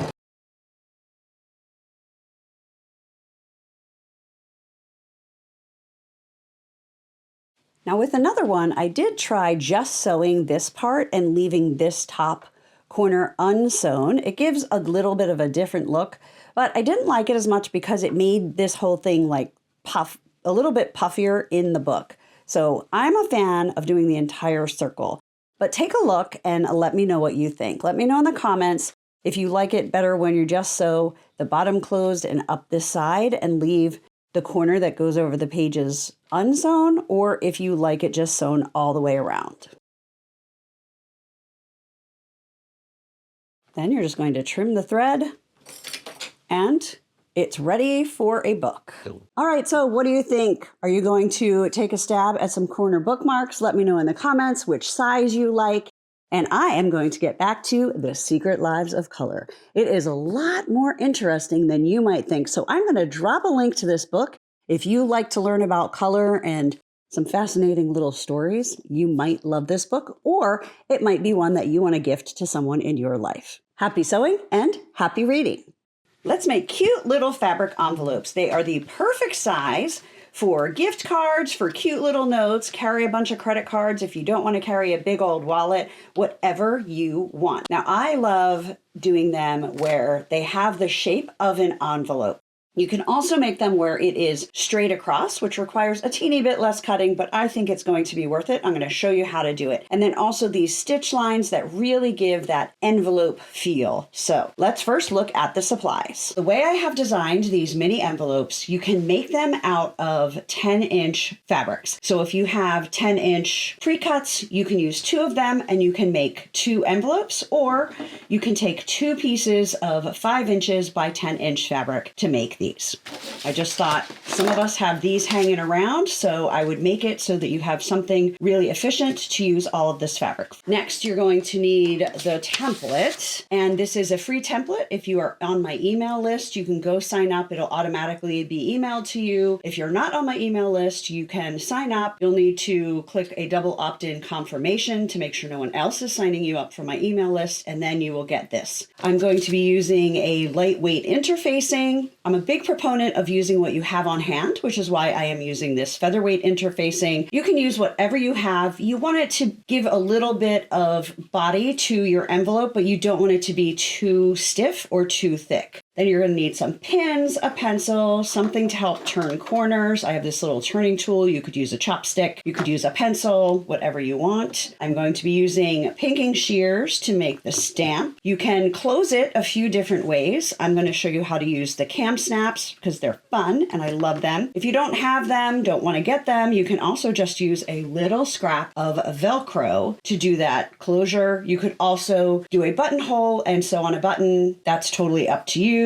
Then you need your basics: ruler, mat, rotary cutter. So let's get started. As I mentioned in the supplies section, you can make 2 envelopes out of 2 10-inch pre-cut pieces of fabric, or you can use scraps of fabric that are each 5 inches wide by 10 inches high. And if you are using directional fabric, you want it to be wide by high, and you need the direction going like this. I'll talk more about direction in a minute. I'm going to show you how to do it with the 10-inch. You'll figure out how to do it with the 5-inch. So you can put your interfacing on the back of either side. I usually put it on whatever fabric I'm going to use for the lining, just because if you don't adhere it perfectly and it gets a little bit wrinkled, you won't see it as much on the inside. But hopefully we're going to do a good job. Now I have this interfacing, and I cut it slightly smaller than 10 inches. Well, you'll see quite a bit smaller than 10 inches, but because this is going to be on the inside, I decided I did not want to run to the store and get more interfacing. I'm just going to piece this together, and no one is ever going to know. So I have put this face down. You can feel the bumps, or sometimes it's shiny depending on what product you're using. You want that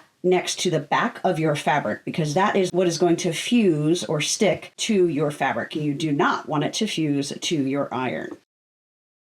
Then you're going to read the directions on the back of your product. And this one says to cover with a damp cloth. And I can't find my pressing cloth at the moment, so I'm just going to use 2 pieces of white fabric so I can still kind of see where my square is. And it says to dampen it. So this is just a mister bottle with water. They're really handy for ironing. You can get them on Amazon. I have my iron set to wool, and then it says to press down for 10 seconds to fuse this. So we're just going to hold this down and move across the fabric. Now I'm going to lift and press every time I move. I'm not going to slide the iron like I am ironing a shirt, because we don't want that interfacing to slide at all, because it really was close to the edge of the fabric, and I don't want to all of a sudden fuse it to my ironing board mat.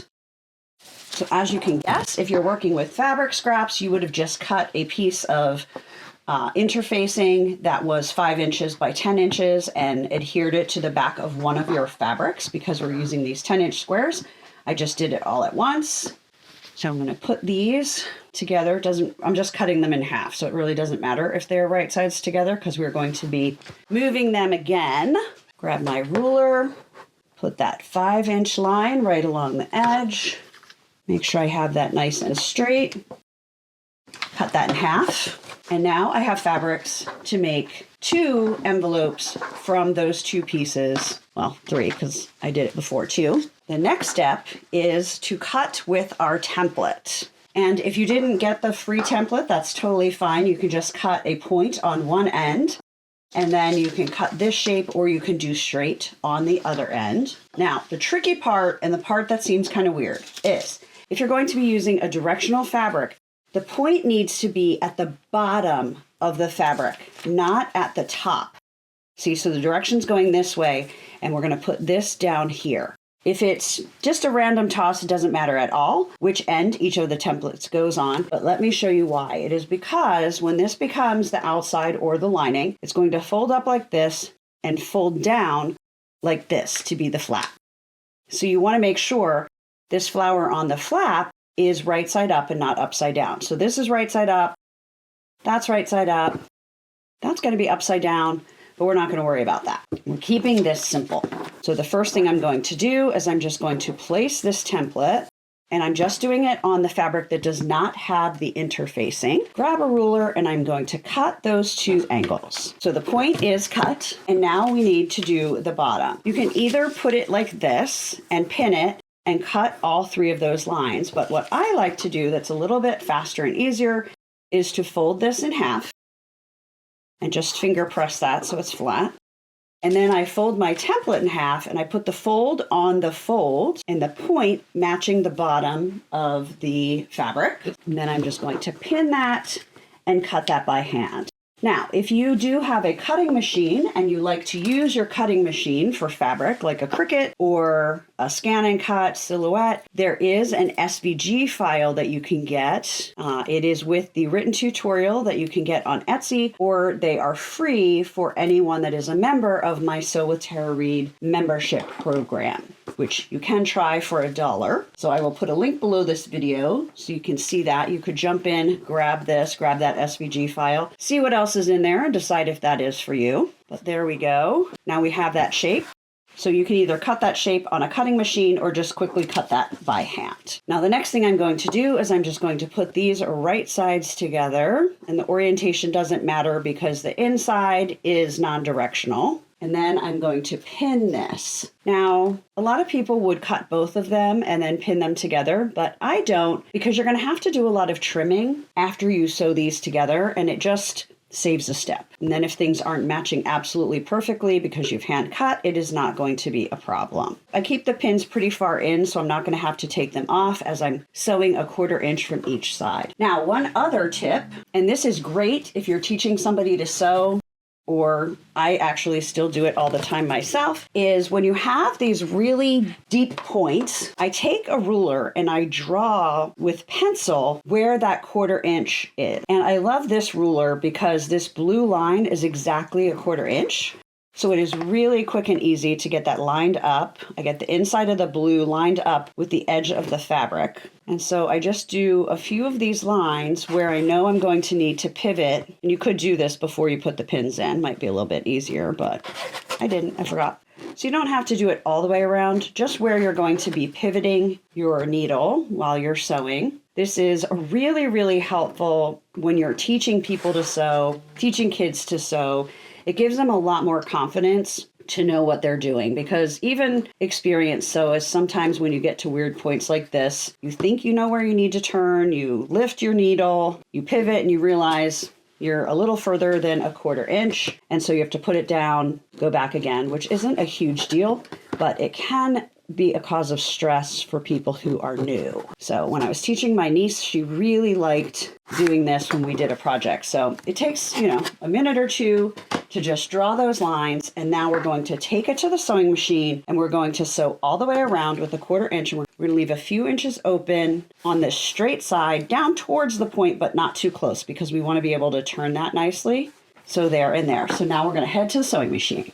Even though my machine will do a knot for me, whenever I am sewing at the beginning or at the end, when I know I'm going to be turning something right side out, I always go forward and backward just so that there's a little bit more stability to that section and it's not going to rip open when I'm turning my project. So now you'll see how easy that was, that I could just stop on that line, lift the foot, pivot or turn my fabric, and then I'm going to put the foot back down so that it is lined up with this edge, and we're going to keep on going. Now we're just going to remove these pins and we're going to trim and cut our corners. So I like to cut my corners nice and deep, especially these, because they are so tight. Getting all of this fabric inside this little section is going to make it really hard to turn that corner well. I will say though, that you're not going to get a perfect point whatever you do. It's going to be a little bit bubbled, but that's okay because it's on the inside. So I clipped those points.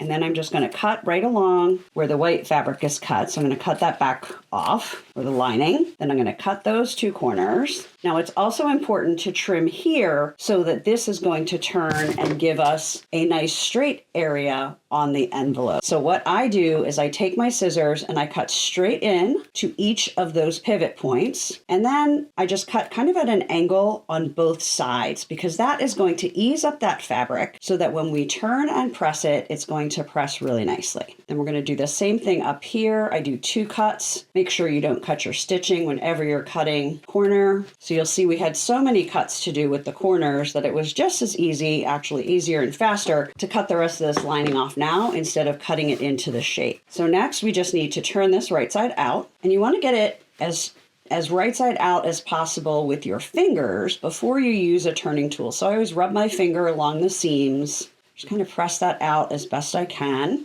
These bottom corners obviously are going to need a bit of help. I'm going to grab my turning tool. And again, if you don't have one, you can use the tip of a pen. Make sure the pen isn't open because you don't want to draw on your fabric. You could use a chopstick, something that has a point but isn't super pointy, because you don't want it to poke through, especially since we cut pretty close to those seams. If you really, even if I really jabbed this hard, I could poke this through, which would be a bummer. We'd be starting over. Going to use my quilter's clapper. This is just a piece of wood, really easy to hold. It's unfinished. After you press this down. It takes the heat out of the fabric and also gives you a better crease than if you don't use one. I also love it because when you're steaming cotton, especially when you're on a smaller ironing board like this that is metal, this fabric gets really hot. So I like to do this not only for how well it helps press that, but it also makes it less hot for my fingers. Then here where we turned it, you just want to have that tucked under with the same seam allowance. So when we're done, nobody's going to know which side you turned. I'm going to use this for the outside, this for the inside. So the next thing I'm going to do is I'm going to fold this down and press that flap. Now you'll notice on the template, it has a line. So you can use that. You're just going to kind of put this up a little bit, like with the seam allowance, right? Because it's still a little bit wider. So you can do it this way. Put your ruler here, move that. You want it about a 1/2 inch down. And then you can fold that, move your ruler, do not iron on an acrylic ruler, and press. Or I was doing that on a different video and somebody told me about this cool product because we all learn about things at different times, right? So she told me about the Clover hot ruler and you can iron right on it. So what I do is I put this down and I make sure this line is even on the edges. This point is at that 1/2 inch. And then I can leave this here. I can press on there and do that. It's really cool. I like it for projects like this, but it's really, really handy for bigger projects where maybe you're doing a long strip of fabric and you need it folded down a 1/4 inch or a 1/2 inch. It's a fun little tool to have in your arsenal. So I just wanted to share that with you. Now we're going to unfold that and you can see that crease. We're just going to fold this up and put these points to the crease and press. So now we have our shape. And if you just wanted it to be plain and you didn't want a stamp or an address or anything on the back, you would be good to go to sew this together. But we're going to do the whole shebang. So I'm going to show you how to do the stamp and the address piece next. We'll use this as an example. So for the stamp, I cut a 1-inch piece out of fabric. And I usually try and have something that I like in the center. This was cut out of this bottom section, so this is going to work really well. I'm just going to take that and I'm going to fussy cut it, which basically means I'm going to take my ruler and I'm going to line that sunflower up inside a 1-inch square. And it's a little bit bigger than 1 inch, so I can either cut some of the petals off on either side or I could off-center it like that and be artsy. I'm just going to kind of make it the whole center. So I'm just going to turn it and cut all 4 sides, making sure I'm lining it up so that it's going to be about a 1-inch square when we're done. So this is going to be the center of my stamp. So if you have white, I would use a color instead of white for this outer stamp section. So just go into your scrap fabrics. I happen to have the same fabric, and you're going to want a piece that is, or at least a 1/4 inch larger than your stamp all the way around. I'm just going to cut this really quickly and make it an odd shape and show you how it really doesn't matter, because when we make it into a stamp, it's going to be perfect. So we're going to sew that onto that. But before we do that, we're going to get our dress section ready. And I'm going to use this yellow again. So I'll have this stamp. Oh, it's going to be interesting. I've never done this in color. So I like to make this 1 inch high and about 2.5 inches long. So this is 2 1/4. That's just what it is. So that's going to be totally fine. So that stamp will be up there. This will be here. Now, there's a couple ways to do this. You can do it with stitching, and I'm going to show you that. Or another way is to use heat transfer vinyl if you have a cutting machine. And that's how I did this. So you would basically take your Cricut, Scan and Cut, Silhouette, whatever you have. You could do a name. You could say for you, whatever you want to do. You would iron that onto that piece of fabric and then sew that onto the envelope. So that's an option, but I'm going to show you the sewing method. So because I want this to be jiggly lines, I actually don't want that on the inside of the envelope. So I am going to sew that before I put it onto the envelope. It's a little harder because this is just one piece of fabric. It's so flexible. So you could either starch that to make it a little bit stiffer, or I am just going to put a little scrap of interfacing on the back to give it a little bit of body and help it to hold its shape while we stitch. Okay, so now we are going to go to the sewing machine. Now I'm just going to quickly sew all 4 sides of this little sunflower stamp image to the gold backing. And I am using a smaller stitch length. I'm using a 1.9, and I'm gonna not go all the way to the edge. And the reason I'm using a smaller stitch length is I wanna be able to fray that edge because I think it just gives a little fun look to my stamp. So you want to try and be a little more equal distant from the edge. This one is a little bit higher than the rest, but we're just going to wing it. And then I'm just going to take tweezers and I'm just going to pull some of these threads out. And you can do it all the way around. Primitive little frayed look to it. And then it looks purposeful and not like a couple threads are coming out if you don't do it. See, it gives kind of a fun look. And then we'll cut the yellow in a minute. But first, we are going to just sew our address onto our label. And I usually just do two. You always want to do a contrasting color fabric. If I did black, it would show up a lot more, but I'm just going to do white and see how that looks. And again, I'm using a small stitch length so that we can curve this a little bit more in this short distance. But before we sew these down, we need to trim our stamp. And I'm just going to do that right here so it's easy. So I keep little bowls by my sewing machine for threads. So I'm going to put that down so that I don't end up getting a bunch of little threads into my sewing machine since I've decided to do this right here. So I'm just going to take the pinking shears and I'm going to cut all four sides so that it really looks like a stamp and not just a square on a square. So there's our stamp. I do have links to all of the products below the video if there's anything that you decide, oh, I like that and I want that. So now I'm just going to place this stamp and I'm going to sew this on. Now, this time I am going to pull up the bobbin thread, which means I'm going to put the needle down while holding this thread, lift the needle, give a little tug, grab my tweezers. And I always use tweezers because if I use my fingers, I end up stabbing my finger a lot with that sharp needle. Put both threads under the foot and then I'm going to hold that as I start. That is going to avoid having one of those little bird nest knots created underneath your fabric. Now I'm going to place the address. So I'm just going to do the same thing, sew that on there. The next thing we need to do is draw the lines that we are going to sew to make it look like paper folded for an envelope. And you can do this a couple ways. You can use a pencil, you can use a heat erasable pen, you could even just put a little piece of tape as a guideline. I'm going to throw caution to the wind and I'm going to use one of these Frixion pens. They are supposedly not designed for fabric, even though they will go away with heat, but they might come back if the fabric gets too cold. I used them a lot for a while, then I learned that little fact. My Madame So dried up and I don't have a replacement, so we are going to throw caution to the wind because it's an envelope, for goodness sake. I don't think it's an heirloom thing that's going to be sticking around so long. So I have drawn the lines on those. Now, before I have always done colored outside. So I've always used white so that it shows up really nicely, like on this one. But because we're doing a white outside, I'm going to change my thread and I'm going to do gold because I want it to show up. So I'm just going to do a contrasting color to my fabric. Now I'm going to sew the paper line. I'm going to raise the bobbin thread and grab a hold of that so there won't be a big knot underneath because that will be inside my envelope. Then you just want to trim off those threads. And now we're going to sew the envelope closed. If you do Velcro, you need to put the Velcro on before you sew the pocket together because it's really hard to sew that on when this is already together. But because Velcro is so flat, you can sew all the way around once the Velcro is on. So I'll just walk you through how you would do Velcro if that is your choice. Okay, so if we were going to do Velcro, you would sew the soft or hook and loop. You would sew the soft side on the inside of the flap. Then you would fold this up.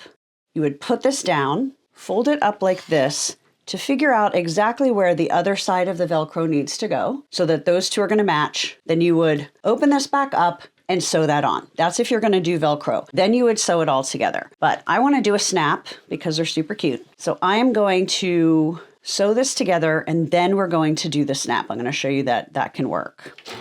And because this is folded, it's basically 4 layers of fabric when you get those seam allowances in there. You can see that my presser foot is really tilted. It's tilting up and flat on the back. To make it more even and move better when it gets started, I'm going to use leader fabrics. This is basically pieces of folded up fabric. Now just squeeze these fabrics back under and put the presser foot down. Now the presser foot is flat and the feet have more to grab onto to get started. It just makes for smoother sewing. You don't have to do it. It's just something I wanted to share with you. So I'm just going to sew all the way around about 1/8 of an inch from the edge. And doing this sewing is not only going to be sewing the pocket, but it is also going to sew this area shut where we turned this right side out. To finish this envelope up, we're going to add a snap to close it. And as I've mentioned before, these are called cam snaps. They are plastic snaps. They come in all kinds of colors, made in the USA, family-owned business. I love them. Haven't met the people, but I love the product and I love that it's a US-based company. I have a lot of different colors which are the circles, just like this. So it's just a circle snap. They also make cute little hearts and stars, and I don't know if they have any other shapes, but for this one, I'm just going to do a dot because I don't know. I liked the heart on the pink for Valentine's Day, but we're going to do a circle on this one, and I chose to use the gold. So what you need are 2 of these pointy pieces, and then you need female part is the innie, and the male part is the outie. You can think of it as a belly button. A 1/2 inch down from this point so that your snap is centered. But I want to show you how to really figure that out instead of just measuring, because sometimes maybe you stitched a little further from the edge. The main thing is you don't want this circle to be on this seam allowance where it's a little bit thicker. So you want to kind of feel in your fabric for how far up it needs to be so that it's going to be nice and flat and not tilted. So I'm going to say right there, which is a little bit more than that 1/2 inch. Not much, but a teeny bit. So I just put that there. And then put the awl, which is like an ice pick for fabric. Be very careful. It just pokes a hole in there. Then you're going to put the circle side with the point through the fabric on the outside. You're going to just use your fingers and push down. Make sure the fabric is down. And then you're going to take the female side, or the outie belly button side, and put that on top. Now you're going to grab the press to put these on. The circular part is going to sit right in the divot of this black area. And then the outie or innie is going to sit on this white plastic part.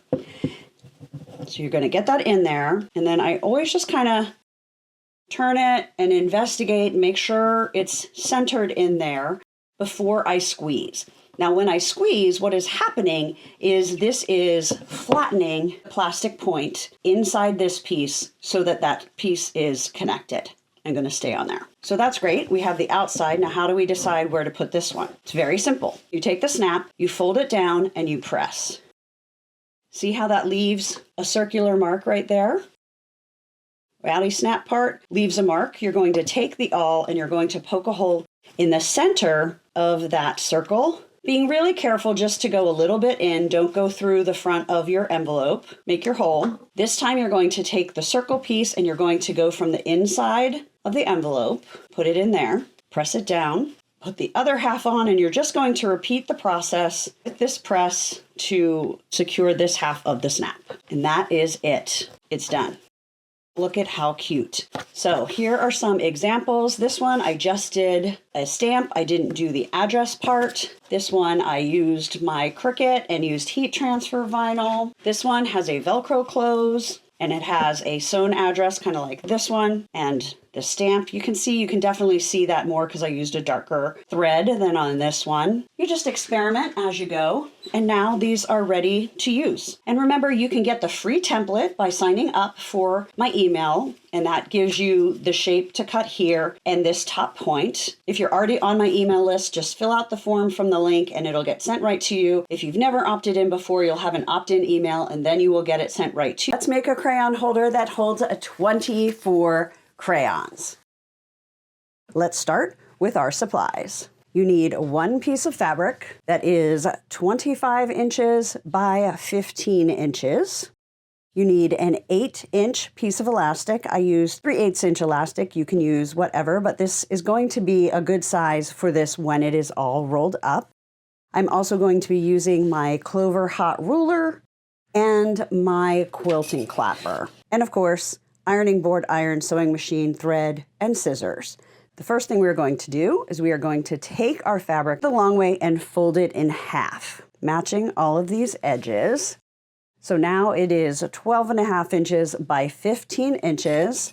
I'm just going to put 2 little clips on each side to make sure it stays folded properly. Then we are going to sew down each side with a 1/4 inch seam. Now before I sew a 1/4 inch down each side, I'm going to grab a leader fabric, which if you haven't seen me talk about this before, is simply a piece of scrap fabric that you're going to put over the feed dogs. And I usually start about 1/2 inch to 1 inch back, put my foot down. Then any bird's nests are going to be back on the leader fabric and you're going to be smooth stitching by the time you get to your project. This works great when you're starting off the end of a project. If you're starting like here or down a little bit, then you would need to raise your bobbin thread to avoid those bird's nests. And I will put a link in the description of this video if you're not sure how to do that. But for now, we're just going to do the leader fabric. We're going to be starting. Then once you get on your project, remember to go back a few stitches just to secure that thread. Then we're going to sew a 1/4 inch down each side. Now we have sewn down both sides. So we have a fold on one side, stitched on 2 sides, and this side is open.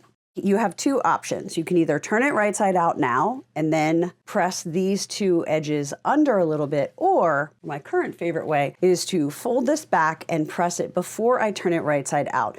The reason I like to do that is because I can see better how far I am turning it over. And we can actually use the hot ruler for this as well.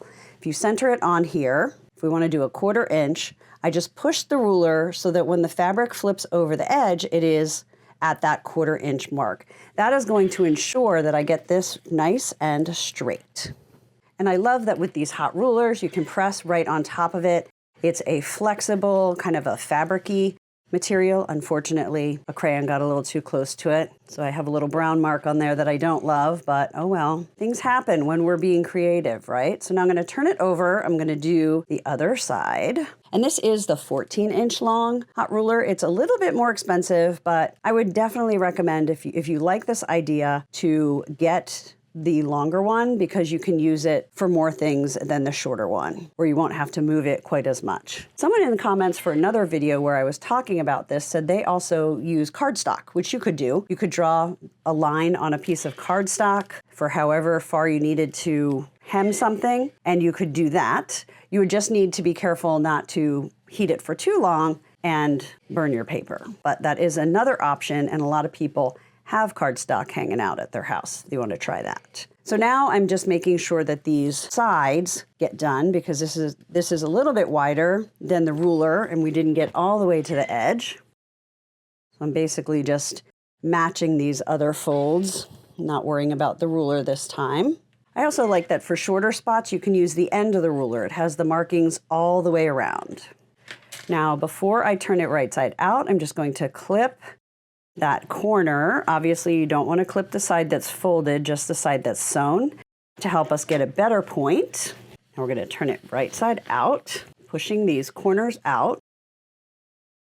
Now, if we did that correctly, these 2 folds should line up nicely. So I always start pressing from there. And now you just need to make sure the fabric is pushed out so that you're not folding any of that seam in. That'll give you a nice straight edge. And you're going to be pressing the fold as well. So taking a minute and taking your time on this step is what is going to give you a nicely shaped crayon holder. We all know everyone who likes crayons is really particular about that. Okay, maybe they aren't. Now it is time to do our folds. Let's look at the sample. So we have folded up from both sides. This was the open edge. This was the folded edge. So it's basically like this. I have my open edge over here. We're going to fold this side and fold this side. Next, we're going to take our hot ruler again, make sure it is lined up straight along the edge. We're going to fold that up, and we need it to be 2.5 inches up. So this is a little bit further than that, so I'm just going to slowly scooch it back, pushing it with the ruler until this edge is on that 2.5 inch mark, and then I'm going to press. If you want a crisper press, just take this ruler out and just run your iron over it one more time, and then also run your quilter's clapper or piece of wood over that. It absorbs the heat. That's warm now, so it doesn't burn your hand as much, but just takes the heat out of the fabric and makes the pressed edges that much crisper. Now let's press the other side. Pair that again. All right, this one's gonna be a teeny bit taller, like a teeny bit. There'll be a little bit more space in between the crayons. Not sure how I did that. This one might have been 14 inches instead of 15, but either is going to work. I have so many notes about these roll-ups, I apparently picked the wrong direction. So now that both of these are folded, we're going to take it to the sewing machine and we are going to stitch the channels for the crayons. Before we head over there, I'm going to show you how that's going to work. So for regular size crayons, I do 1-inch increments. So you can do this one of two ways. I usually try and pick a print that has one main color. So I'm going to be using a thread that kind of goes with this teal for this one. And for this one, I did one that matched this burgundy because I just wanted to sew once all the way across. So my stitch line goes from this end to this end. If you really don't want to sew across the middle, you can sew from here to here for every one of these and over here, but that is like 24 different stops and starts, which to me is too much. I'd rather do 12 and go all the way across, making both of these channels at the same time. So that is what I'm going to show you how to do. The first thing we are going to do is we're going to sew a little less than 1/4 inch from the folded edge of the fabric going over both of these crayon holder folds, and I'm going to be using the leader fabric again. And I always use my scissors just to make sure this doesn't flip up as the presser foot is coming onto my project. And then I do the same thing to make sure it doesn't flip this next fold up as well. We're going to be using this leader fabric every time, so you're just going to cut it off after each stitch line. The next thing you need to do is decide how you're going to measure these 1-inch increments when you're sewing. So we need to sew 1 inch from here. So an easy way to do this one would be to run this stitch line along your 1-inch guide on your needle plate. Then it just gets a little bit trickier because you don't know if you're going straight when you're seeing this. So here's 3 different ways to do these markings. Number 1, you could take a pen or a pencil and draw lines all the way across in 1-inch increments, but that's never my favorite way. Another way is to use 1-inch painter's tape, and this is what I used on the 8 crayon one. I demonstrated this. So using the painter's tape is a little bit harder on this one because it is so much wider. You're going to need a much bigger piece of tape. But here's how you would do it. You would take your tape and you would put it right at that stitch line on the one side and press that down. I usually want it slightly smaller than my fabric because I don't want it sticking to my sewing machine and causing things to not move well. And then you would simply sew just to the side of the tape. Make sure you don't sew the tape. If you do sew the tape a little bit, it's not the end of the world. You're just going to have to take a minute and pick it out. And you'll notice I just sewed straight across. I didn't stop, so my stitching is going to go all the way through. And then what you would do is you would just pick up this tape and move it and do your next stitch line. Now, one thing that I haven't done yet on this is if you are making this for littler kids or think they might be a little rough getting their crayons in and out, you can backstitch on each part of this fold. I've just sewn straight across and assumed it'll be fine. But if you want it to be a little bit more sturdy, you want to go right off the edge and then take a few stitches back and then keep going. And then you would do the same thing when you get to the fold on the other side. Now, the tape method works great. You will probably be able to use one piece of tape all the way across this crayon roll. I've found it usually resticks well 8 to 10 times. We would need to make it work 12 times, which you probably could. But let me show you the third way, which is actually my preferred way, and I think is honestly the best way if you're going to be making multiple crayon rolls. So one very unfortunate thing is when I don't click one specific button on my camera and it tries to autofocus and everything then is out of focus. So I'm having to redo this part where I'm showing you my favorite way of stitching all of these crayon lines. And that is with a seam guide. It may be metal or it may be plastic. It basically has this part that rests on the project. So this would go down the seam line to the right of where you want to be sewing. And then this goes through the foot. Just check your manual because this might be different for each sewing machine. I'm putting it on a walking foot on a Janome sewing machine. And there is a little hole back here. And I just push that through.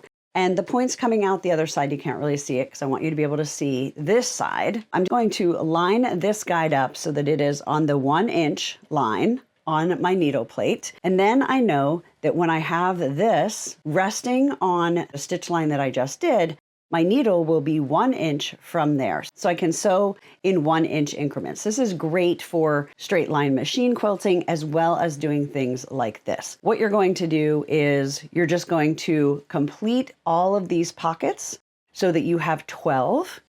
And if you sew straight across, it is going to make the 12 on the one side and the 12 on the other side. Now it is time to add our elastic. And so what you're going to do is you're going to fold it in half, matching these raw edges, and we're going to tuck it inside the long part of the fold. So not inside the crayon section, right, this shorter section. We're going to do it inside of the longer part. Let me show you how to figure out where it goes. If we look at our other one, when it's open, it's like this. Then when it folds, it's like this. And you want the elastic to be close to halfway so that when you roll it up, it's going to be close to the center to hold that together. You don't want it up too high and you don't want it down too low. So that placement means you would fold this in half and you want it to be centered. So then I'm just going to pick that up and do that. This is our last stitch line. So basically we have 13 across and then the other 2. So we sew 15 straight lines and do a little bit of ironing and we make a crayon roll or a crayon holder for 24 crayons. Not too bad. You want to sew this a little bit less than 1/4 inch as well, just to make sure you are catching those raw edges and sealing that up and have enough space for the crayon. I'm going to make sure the elastic is straight and then I'm going to use the scissors to just hold that all down. And because this is going to be pulled on and off of the crayon roll regularly, I'm going to go back and forth to reinforce that stitching. Now all that's left is to grab our box of 24 crayons and put them in the holder. Now one other thing I didn't mention about these crayon holders, I usually like to do a darker fabric versus a white because as crayons are going in and out of these and being loved and used for creativity, you will get some markings on the fabric and it's a little bit less noticeable on something with a more color or a darker color. But if they get too bad and it bothers anyone, these can go through the laundry. So let me know in the comments who you are going to make these for. Are you going to make them for someone you love? Are you going to make them to donate? Are you going to make them to sew and sell? I would love to hear what your plans are. If you love easy sewing projects like this, things to sew and sell, things to make for your home, things to make for gifts, or beginner to intermediate quilting, be sure to subscribe to my YouTube channel and hit that bell so YouTube lets you know every time I upload something new. Let's just have so much fun together. Sorry, I couldn't resist the pun. All right, so what do you think? Are you going to try any of these ideas? Are you ready for Easter? Or maybe some of these projects won't be for putting in an Easter basket, but just to give an Easter treat to someone that you love, or perhaps a sew and sell project.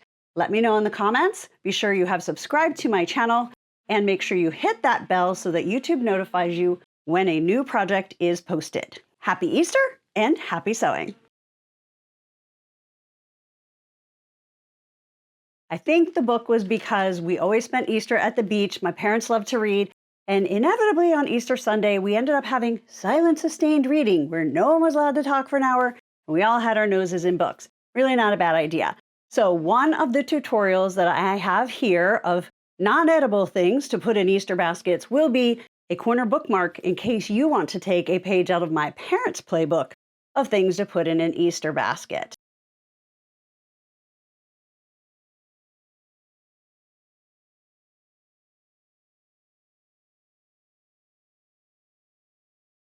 When I was growing up, in addition to candy in our Easter basket, we got 2 things. We always got a toothbrush and we always got a book. I think the book was because we always spent Easter at the beach. My parents loved to read. And inevitably on Easter Sunday, we ended up having silent sustained reading where no one was allowed to talk for an hour and we all had our noses in books. Really not a bad idea. So one of the tutorials that I have here of non-edible things to put in Easter baskets will be a corner bookmark in case you want to take a page out of my parents' playbook of things to put in an Easter basket.